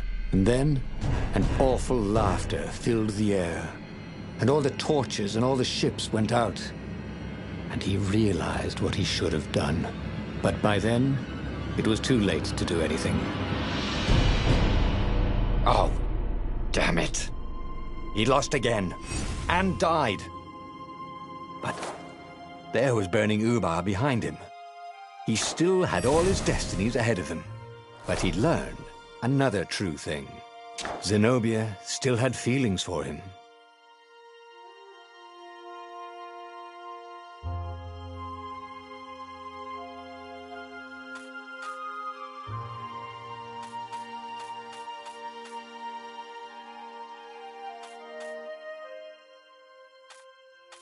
He knew enough now, he thought. All these truths tumbling around each other in his head. There must be a way to puzzle the pieces together. If he used everything he knew, he could discover a new path to destiny. The book's pages fluttered to the beginning once again. Faster than before, and he fell. The clouds parted over the Isles of Boreas. It was time to choose. The rebellion was in trouble. Ravens were scouting for the secret rebel base. They needed a game-changer. Pieces of the Sky Ripper had surfaced. Renato knew that using it could go catastrophically wrong. But he was sure he could figure out how to use it safely. Also, a temple had risen out of empty desert. The Iblis stone was hidden there. It was a dangerous artifact. It could corrupt its user into a bloodthirsty monster. Maybe he could find a way to use it, to take its power without surrendering to its wickedness. And also, his old friend Lupino needed rescuing. Of course, Renato had a pretty strong suspicion that Lupino had betrayed the rebellion, and he had a gut feeling that he needed to use that to his advantage. Renato finally realized that Lupino was a traitor to the cause, And maybe Renato could use that somehow.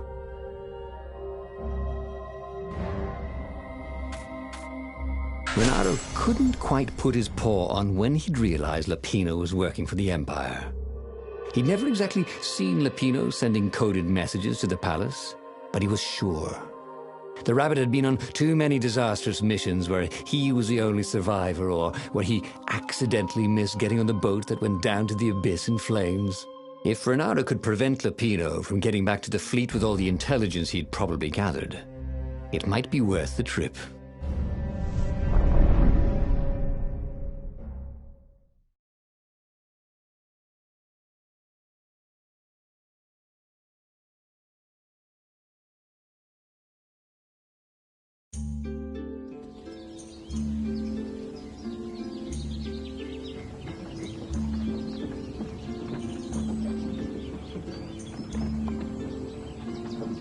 How had they come to this?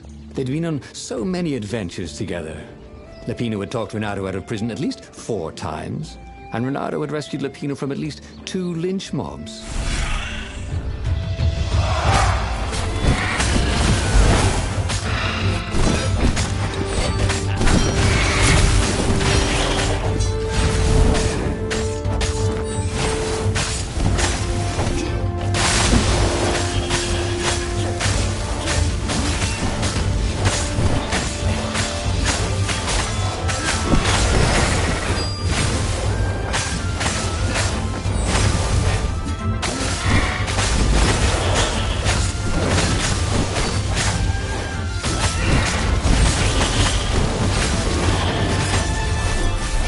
Checked to make sure. But he'd always felt that the rabbit resented him. Lupino was hilarious because he was so down on himself and everyone else. But behind the laughs, he wasn't a happy camper. Was this payback? Or did the Empire have his little white tail in a vice?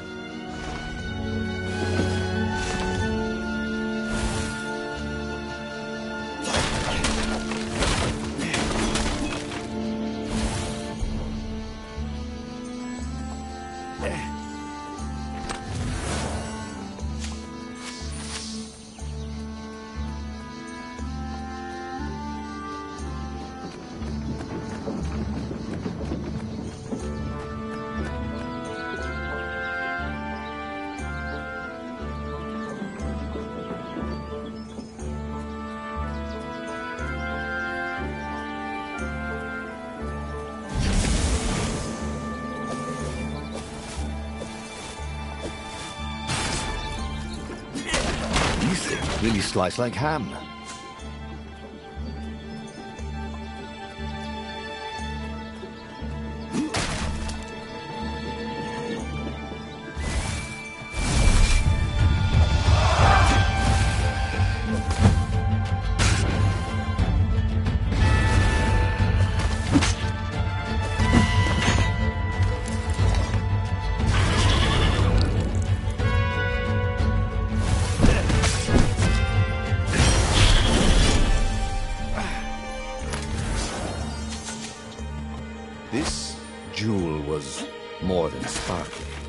It had arcane power and an engraving. To Cindy.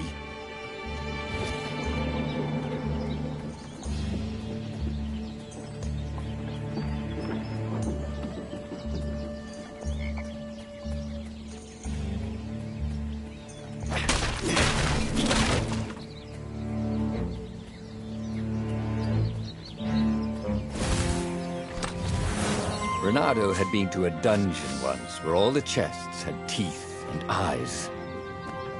It had been a short visit.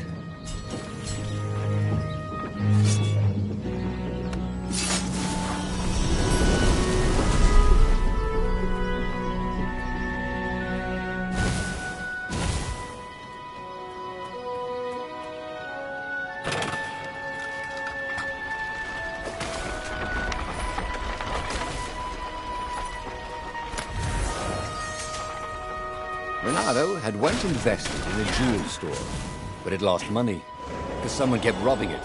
Twist, it was him.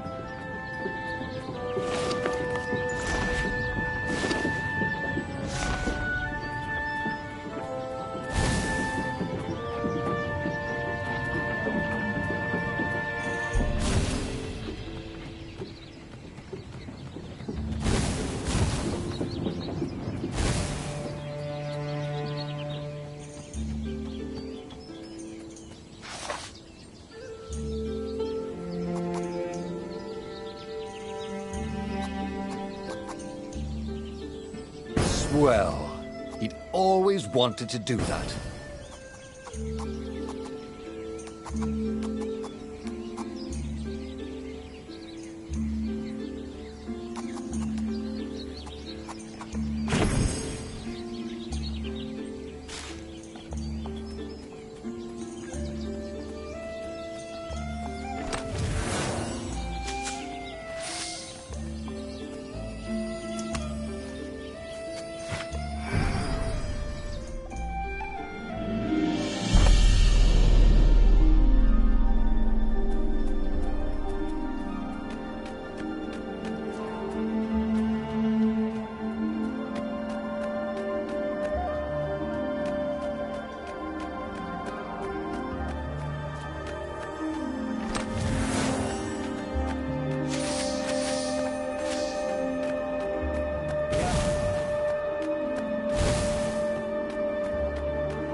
The Emperor! Haunt the ravens!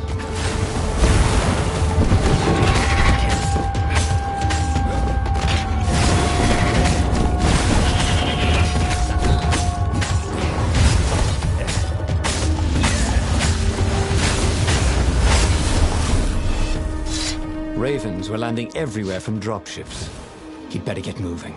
If they got to Lupino first, the Rabbit would give the Empire all the intelligence he'd been stealing from the rebellion, and they'd probably give him a medal. He'd have to be very careful about how he played Lupino. At the slightest hint of danger, the mad Rabbit would take off like a rabbit. Don't get ahead of yourself, lad.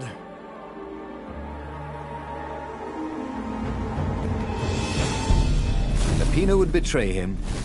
The core was dangerous. Renato had a fleeting idea that the two ideas went together somehow. And then it was gone again. Damn ideas. They never stuck around when you needed them.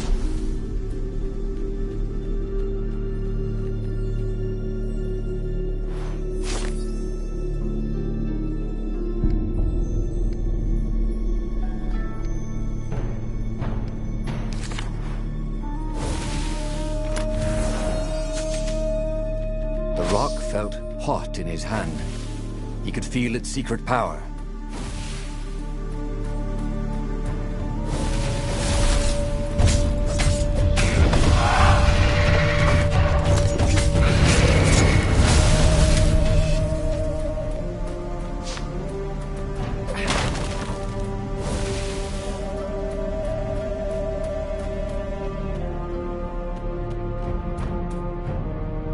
Bloody and exhausted, Renato finally reached Lupino. The Rabbit was practicing shuffling his favorite deck.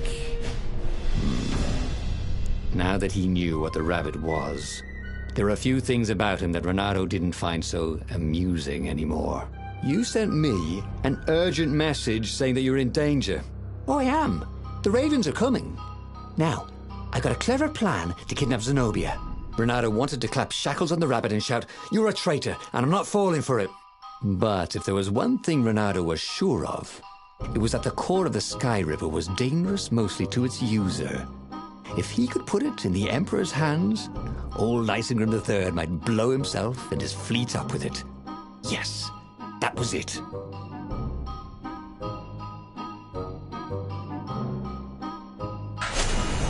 Me? A traitor? I'm hurt, said Lupino. Why ever would you say that? We found your code book, said Renato. They hadn't, but he hoped Lupino would blow his cover. You got me, said Lupino. And you know what? I don't regret a thing. It's always about you, isn't it? You're the pretty hero. You get the girl, you get the medal, and what do I get? Rabbit food. I thought you liked rabbit food. Go to hell, said Lupino, and he made a gesture, and 20 ravens came out of nowhere and stabbed Renato to death. He had tried something bold and paid the price for it.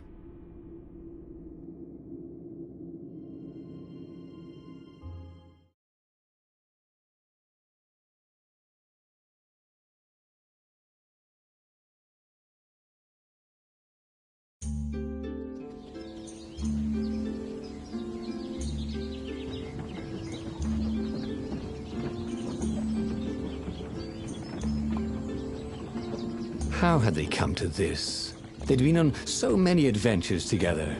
Lupino had talked Renato out of prison at least 4 times, and Renato had rescued Lupino from at least 2 lynch mobs.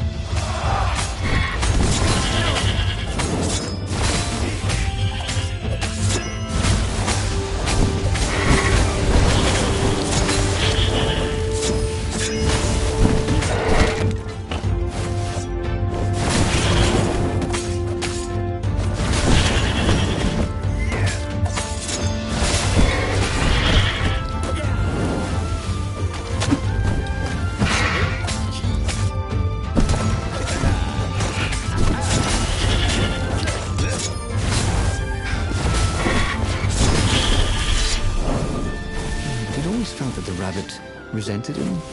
Lupino was hilarious because he was so down on himself and everyone else. But behind the laughs, he wasn't a happy camper. Ooh, was this payback? Or did the Empire have his little white tail in a vice?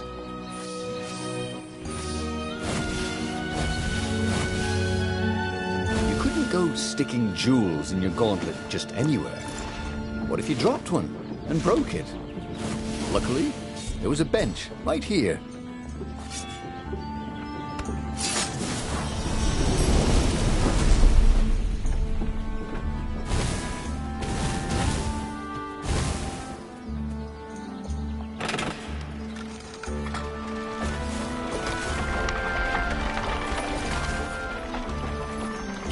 Renato had been the terror of the sandcastles when he was 2.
Ravens were landing everywhere from dropships. He'd better get moving. If they got to Lupino first, the Rabbit would give the Empire all the intelligence he'd been stealing from the rebellion, and they'd probably give him a medal. He'd have to be very careful about how he played Lupino. At the slightest hint of danger, the mad Rabbit would take off like a rabbit.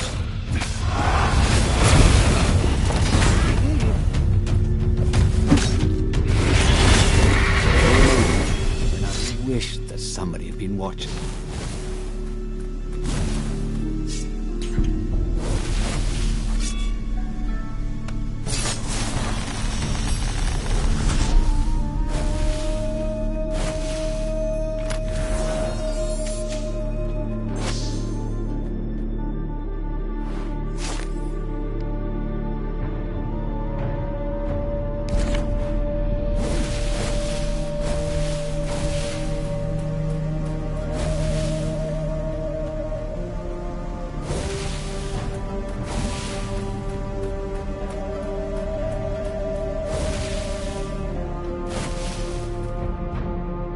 Bloody and exhausted, Renato finally reached Lupino. The Rabbit was practicing shuffling his favorite deck. Oh, I am. The Ravens are coming. Now, I got a clever plan to kidnap Zenobia. Renato wanted to clap shackles on the Rabbit and shout, "You're a traitor, and I'm not falling for it." But if there was one thing Renato was sure of, it was that the core of the Sky River was dangerous mostly to its user. If he could put it in the Emperor's hands, old Isengrim III might blow himself and his fleet up with it. Yes, that was it.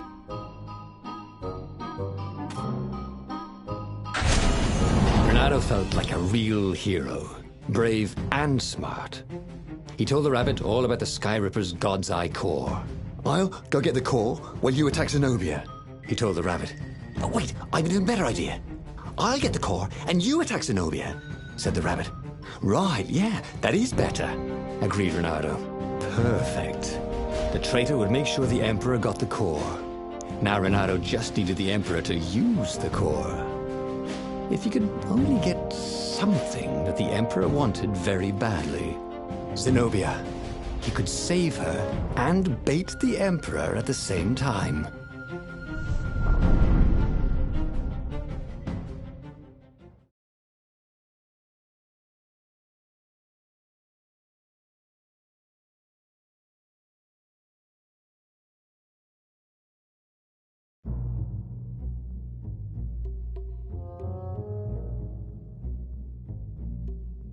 Right.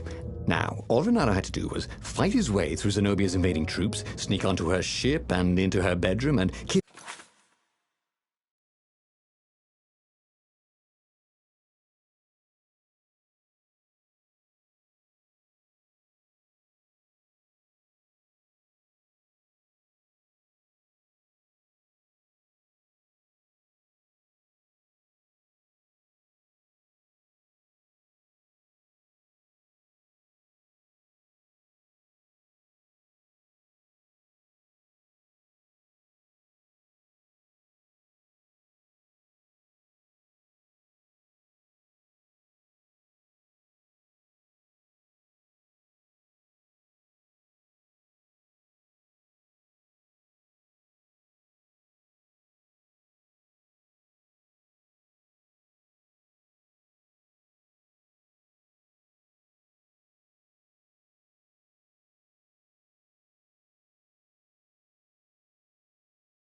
kidnap her without any of her dozens of guards alerting her.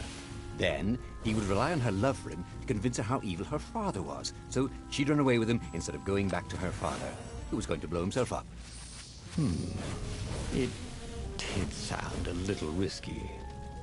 But Bernardo had a feeling it would work out somehow. It always did.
The new pathway made Renato curious.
Bernardo was halfway to Zenobia's encampment when Lupino showed up. He was disheveled and distraught. They jumped us. I barely got away. Oh, they got the core. Oh, it was all going according to plan, thought Bernardo. Now he just needed Zenobia on his side. Yes, that was even better. The Iblis Stone. Zenobia could get it. And then the Emperor would have to pursue them. Wait. No. The gem would corrupt anyone. Even her. That's it, he thought. Even Lupino. Even though Lupino was already a traitor. It would turn him against his secret master, the Emperor. He would try to make himself Emperor. And the Emperor would have to defend himself with the core. Boom. He was a super genius.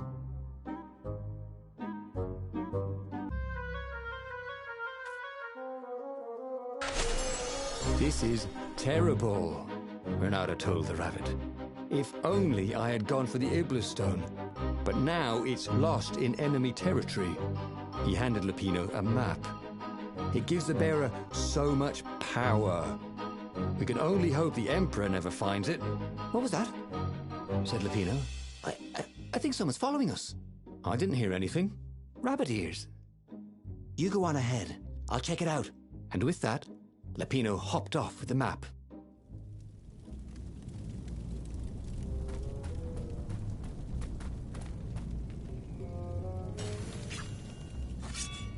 The mysterious sword from the east made you so fast you could catch a fly with your chopsticks. If that's what you really wanted.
Sometimes, at home, he'd wave his sword around for hours.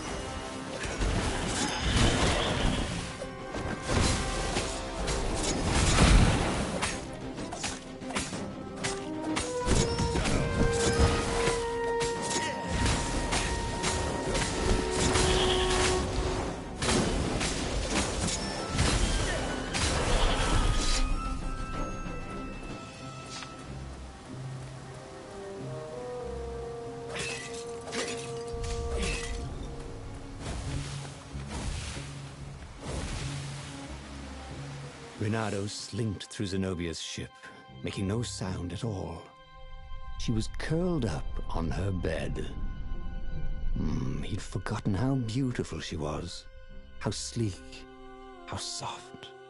He tapped her on the shoulder with his sword. She was made of smoke, and he noticed he had a very solid blade to his throat. "Did you really think you could capture me?" purred a familiar voice. "I just wanted to chat," said Renato. "Did you ever wonder why the Emperor adopted you?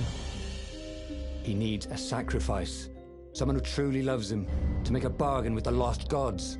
"That's a vicious lie. He wants to bring them back." That's crazy. Why would anyone... They could make him immortal, an eater of souls. And with that, her eyes widened. She understood. Renato told her how he had rescued a priest whose order had been massacred, how he had slept in a burnt village. At midnight, the Emperor's victims had come to him in his dreams to tell him of the hideous eldritch rituals they'd been sacrificed in. He could still see those kittens and puppies, their wide, sad eyes, their moist noses. "You can't prove that." "I've got a witness at the observatory."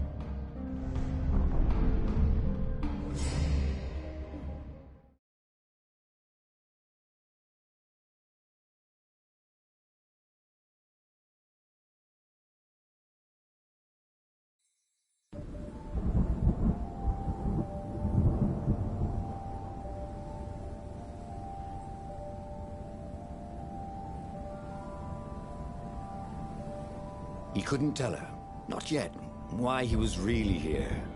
He didn't want her to be anywhere near the fleet when her father blew himself and Lapino up. So he told her about how the Emperor's obscene rituals had raised ancient artifacts out of the land. How he'd followed the appalling trail of the hideous horrors His Majesty had perpetrated for the sake of his own immortality. Any of this ring a bell? he said. He told me it was all lies. You've always known when I was lying. I always hated that about you, said Renato. The rebellion had started after atrocities that the Empire hushed up. Renato had rescued a priest whose order had been massacred for one book. He had slept in a burnt village. Dead kittens and puppies had come to tell him what the Emperor had done to them.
Don't you think I'd know if my father started practicing black magic?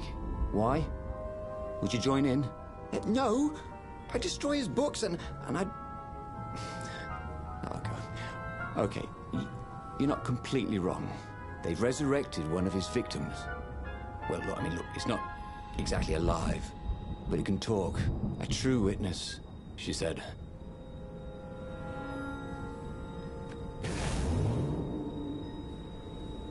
Imagine getting a horse up in one of these things.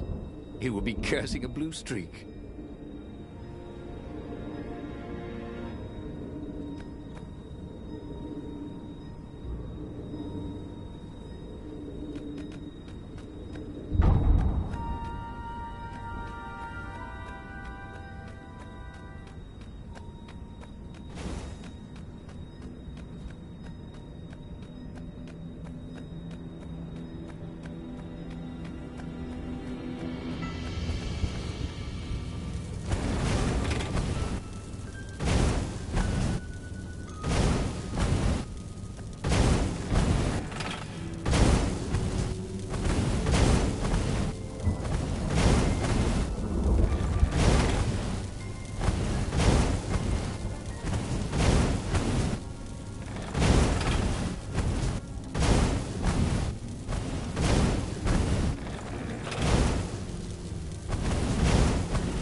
His mother never let him wave his sword around at home. He guessed he was still compensating for that. The observatory was a burning hulk. Dead scientists and black feathers everywhere. The Ravens had taken special care to burn the reanimated witness to cinders. Zenobia stared at the carnage.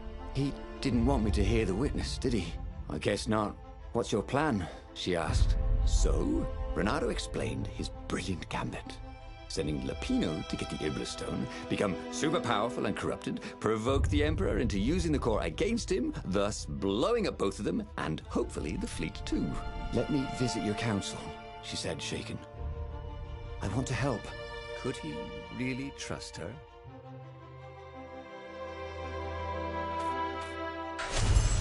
He'd done it. He'd made Zenobia see how evil her father really was. He wished she didn't feel this urge to join in the rebellion. After all, he'd taken care of the Emperor, right? Yeah, but she'd always been conscientious like that. She told him she had to go somewhere first. So Renato gave her the location of the secret base, and they agreed to meet in the ruins. He had a very good feeling about this.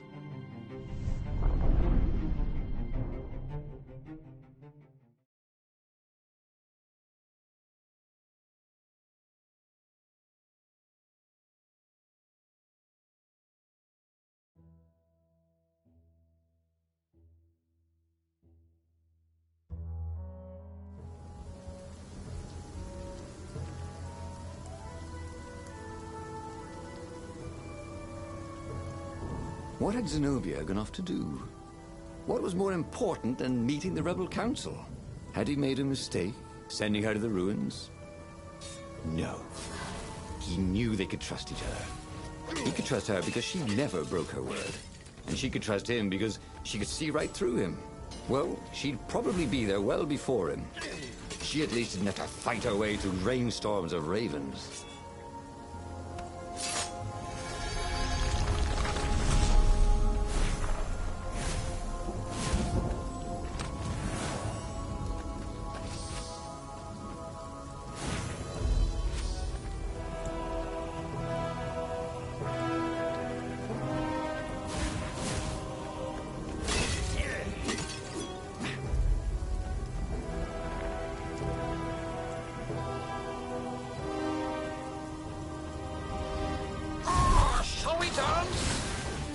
The lead raven?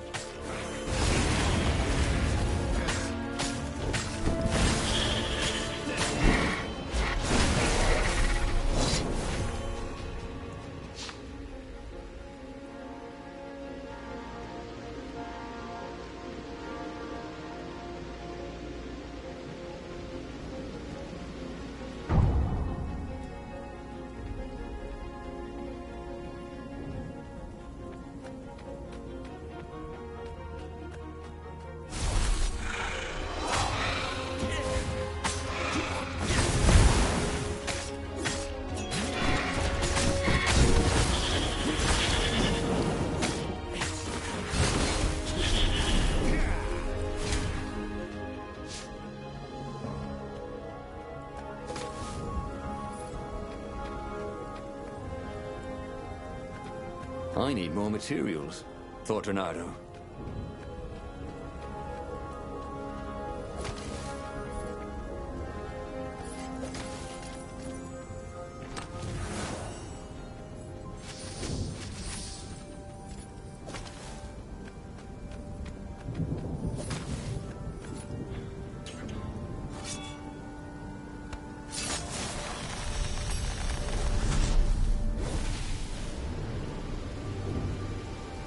What did you do if one of these platforms stalled?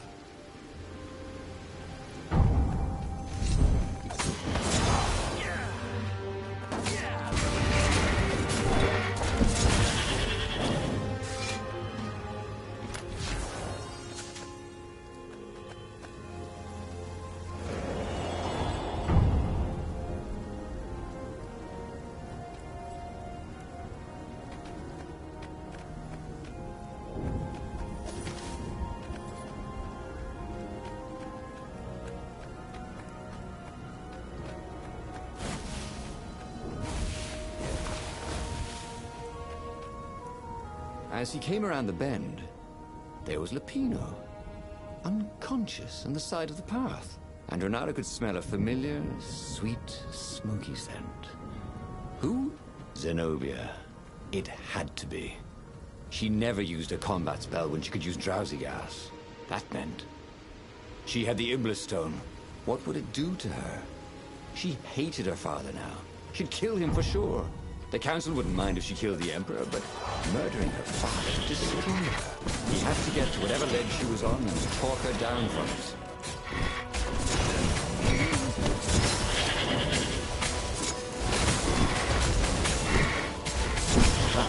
Done beautifully. Who was a bard when you needed one?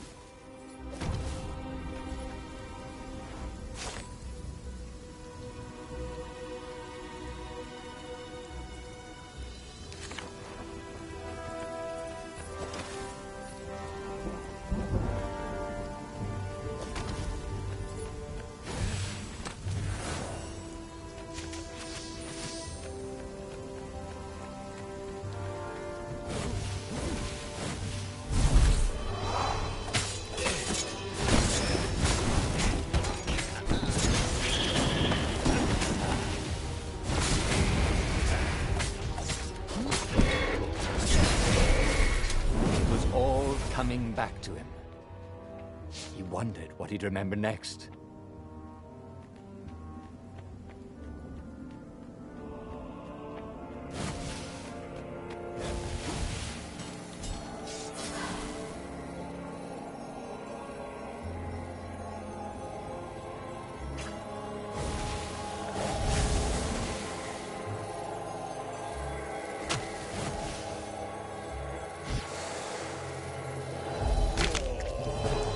That could have gone better, thought Renato as he died.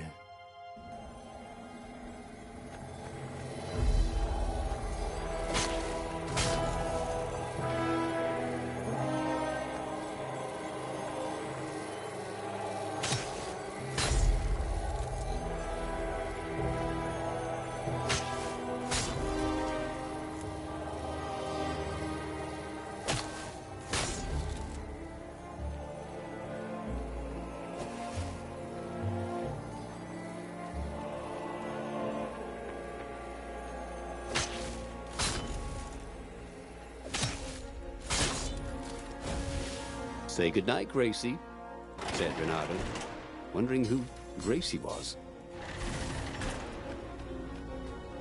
The long stairs. So he was close to the rebel base. Nothing was on fire. So far, so good.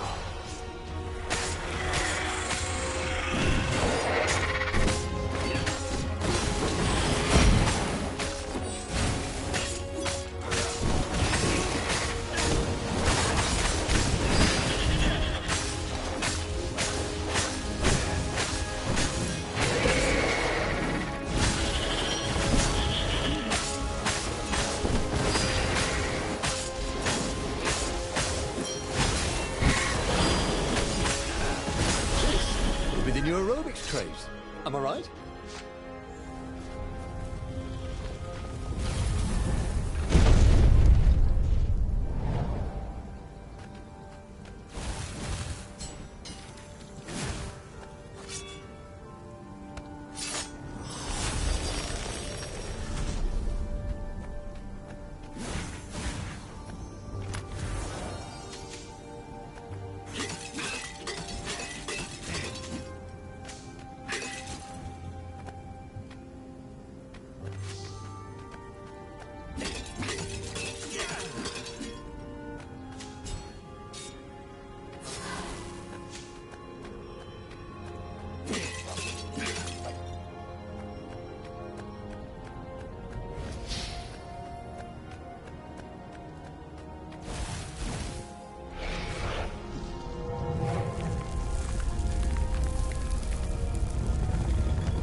Everyone in the council chamber was dead. Zenobia stood shivering in the courtyard, drenched in blood. Why? He managed. They started arguing with me. I lost my temper and I wanted their blood. Well, not me. The stone did. Why did you take it from Lupino? I had a plan. You had a stupid plan, she said. I'm going to go kill my father now. No, you can't. You'll just take his place. You'll become worse than him. Get out of my way, or I'll kill you too.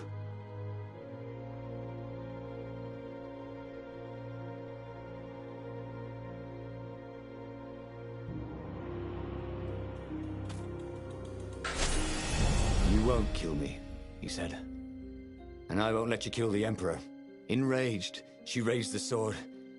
You hate him too? He could sense the Iblastone, yearning for his death. But she didn't strike. If you kill him, he'll destroy you. I know you. Shut up! She shouted, her sword trembling. I won't lose you again. Not for anything.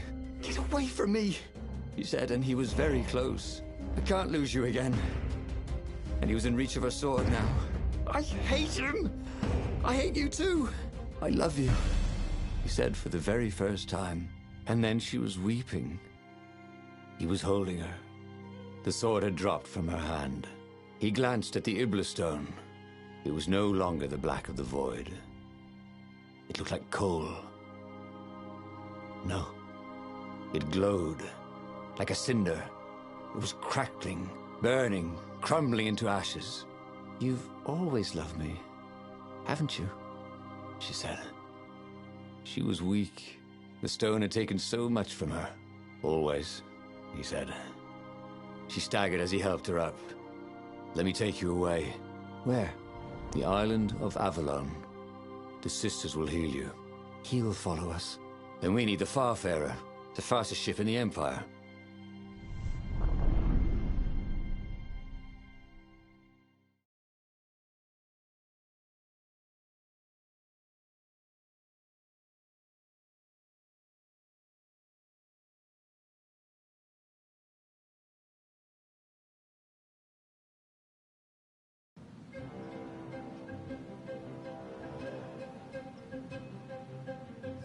The Empire had seized his ship. They'd have to take it back.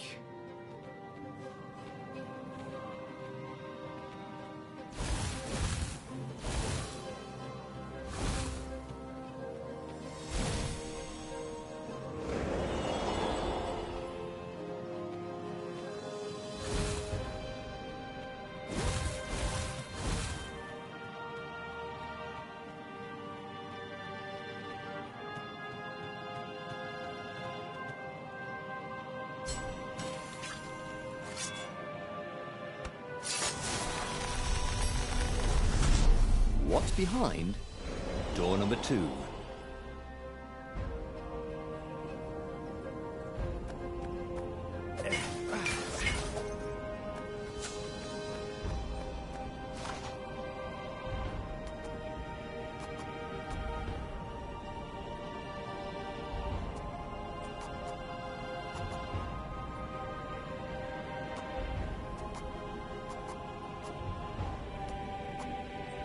Cool. Wish I could do that.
And there it was, his beauty, the Farfarer. They would fare very far indeed, beyond the Empire, beyond the reach of the Empire, to the mystical island of Avalon. He didn't know exactly where it was, but he knew he could find it. And they would find peace there. Second star on the right, and straight on till morning, laughed Zenobia. And they laughed together for the first time in a long time.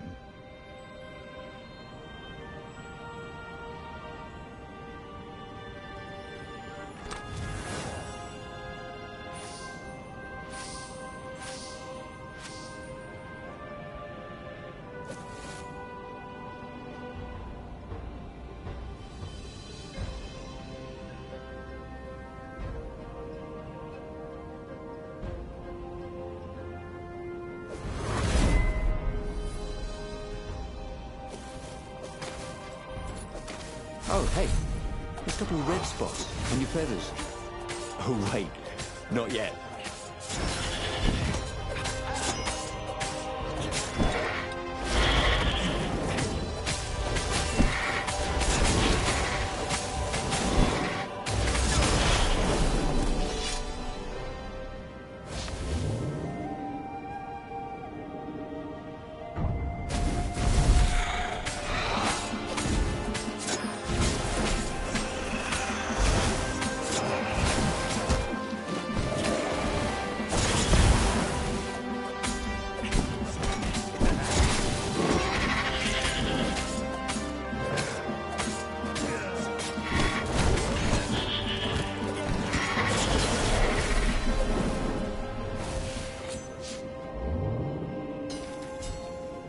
This is quite the view, he thought.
But they did not go unnoticed. Scout ships lifted off, and the long lance of the Imperial flagship. Bernardo turned downwind to gain speed. The Raven ships could pursue, but they couldn't close. The Farspeaker croaked, You return her and live! "Go sacrifice yourself," yelled Bernardo. Then you won't have her either. On the flagship, the Emperor was readying some arcane weapon. It couldn't be. It was the core. A devastating beam lanced out of the flagship. Bernardo zigzagged wildly to keep the Farfair out of it. Now the Raven scout ships were closing the distance, and the beam was getting closer too. Then came a blinding flash, and the air was searingly hot all around him. There was a thunderous, deafening roar. He could smell burnt oak and burnt feathers and burnt flesh. But when he could hear and see again, they were alive and unhurt. And they were alone in the sky. Zenobia embraced him. They had done it. Through luck and through love, they had won the war. "Avalon, here we come," he said as he held her arms wide in the prow of the boat and let her feel its speed. "Maybe the real Avalon is wherever we're together," she said. And so, after a bit of an argument, Bernardo and Zenobia went to one of the two Avalons. The one shrouded in mists, or the one in their hearts. But which one they went to, I'll never tell. He'd done it. He'd forged his own destiny. Well, he hadn't actually done it. But he knew what he would do. Renato smiled at the book. He practically wanted to kiss it. The kid's sacrifice hadn't been in vain. He'd saved the book and saved the world. Renato owed him and his mother so much. Renato lowered the mainsail and let the Farfarer shoot forward in the breeze. Second star to the right, and straight on till morning. This time, he would win.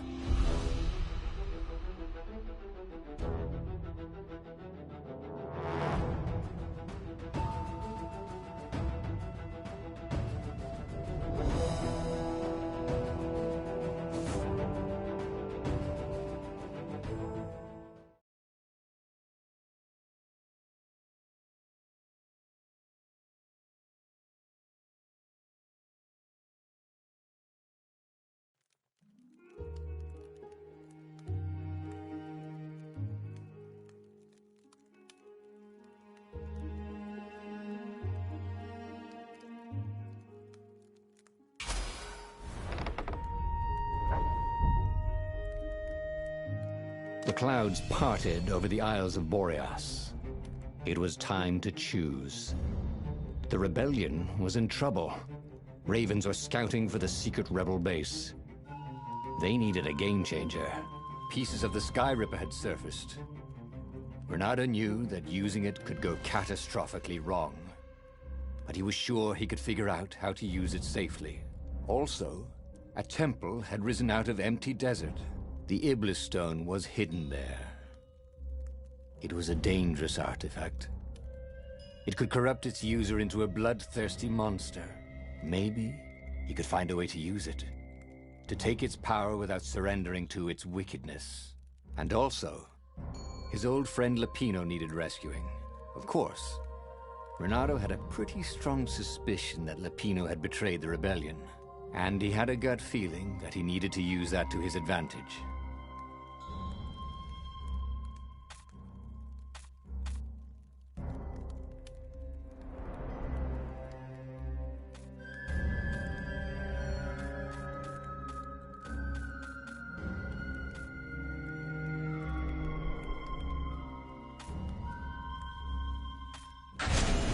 Every child knew about the Sky Ripper.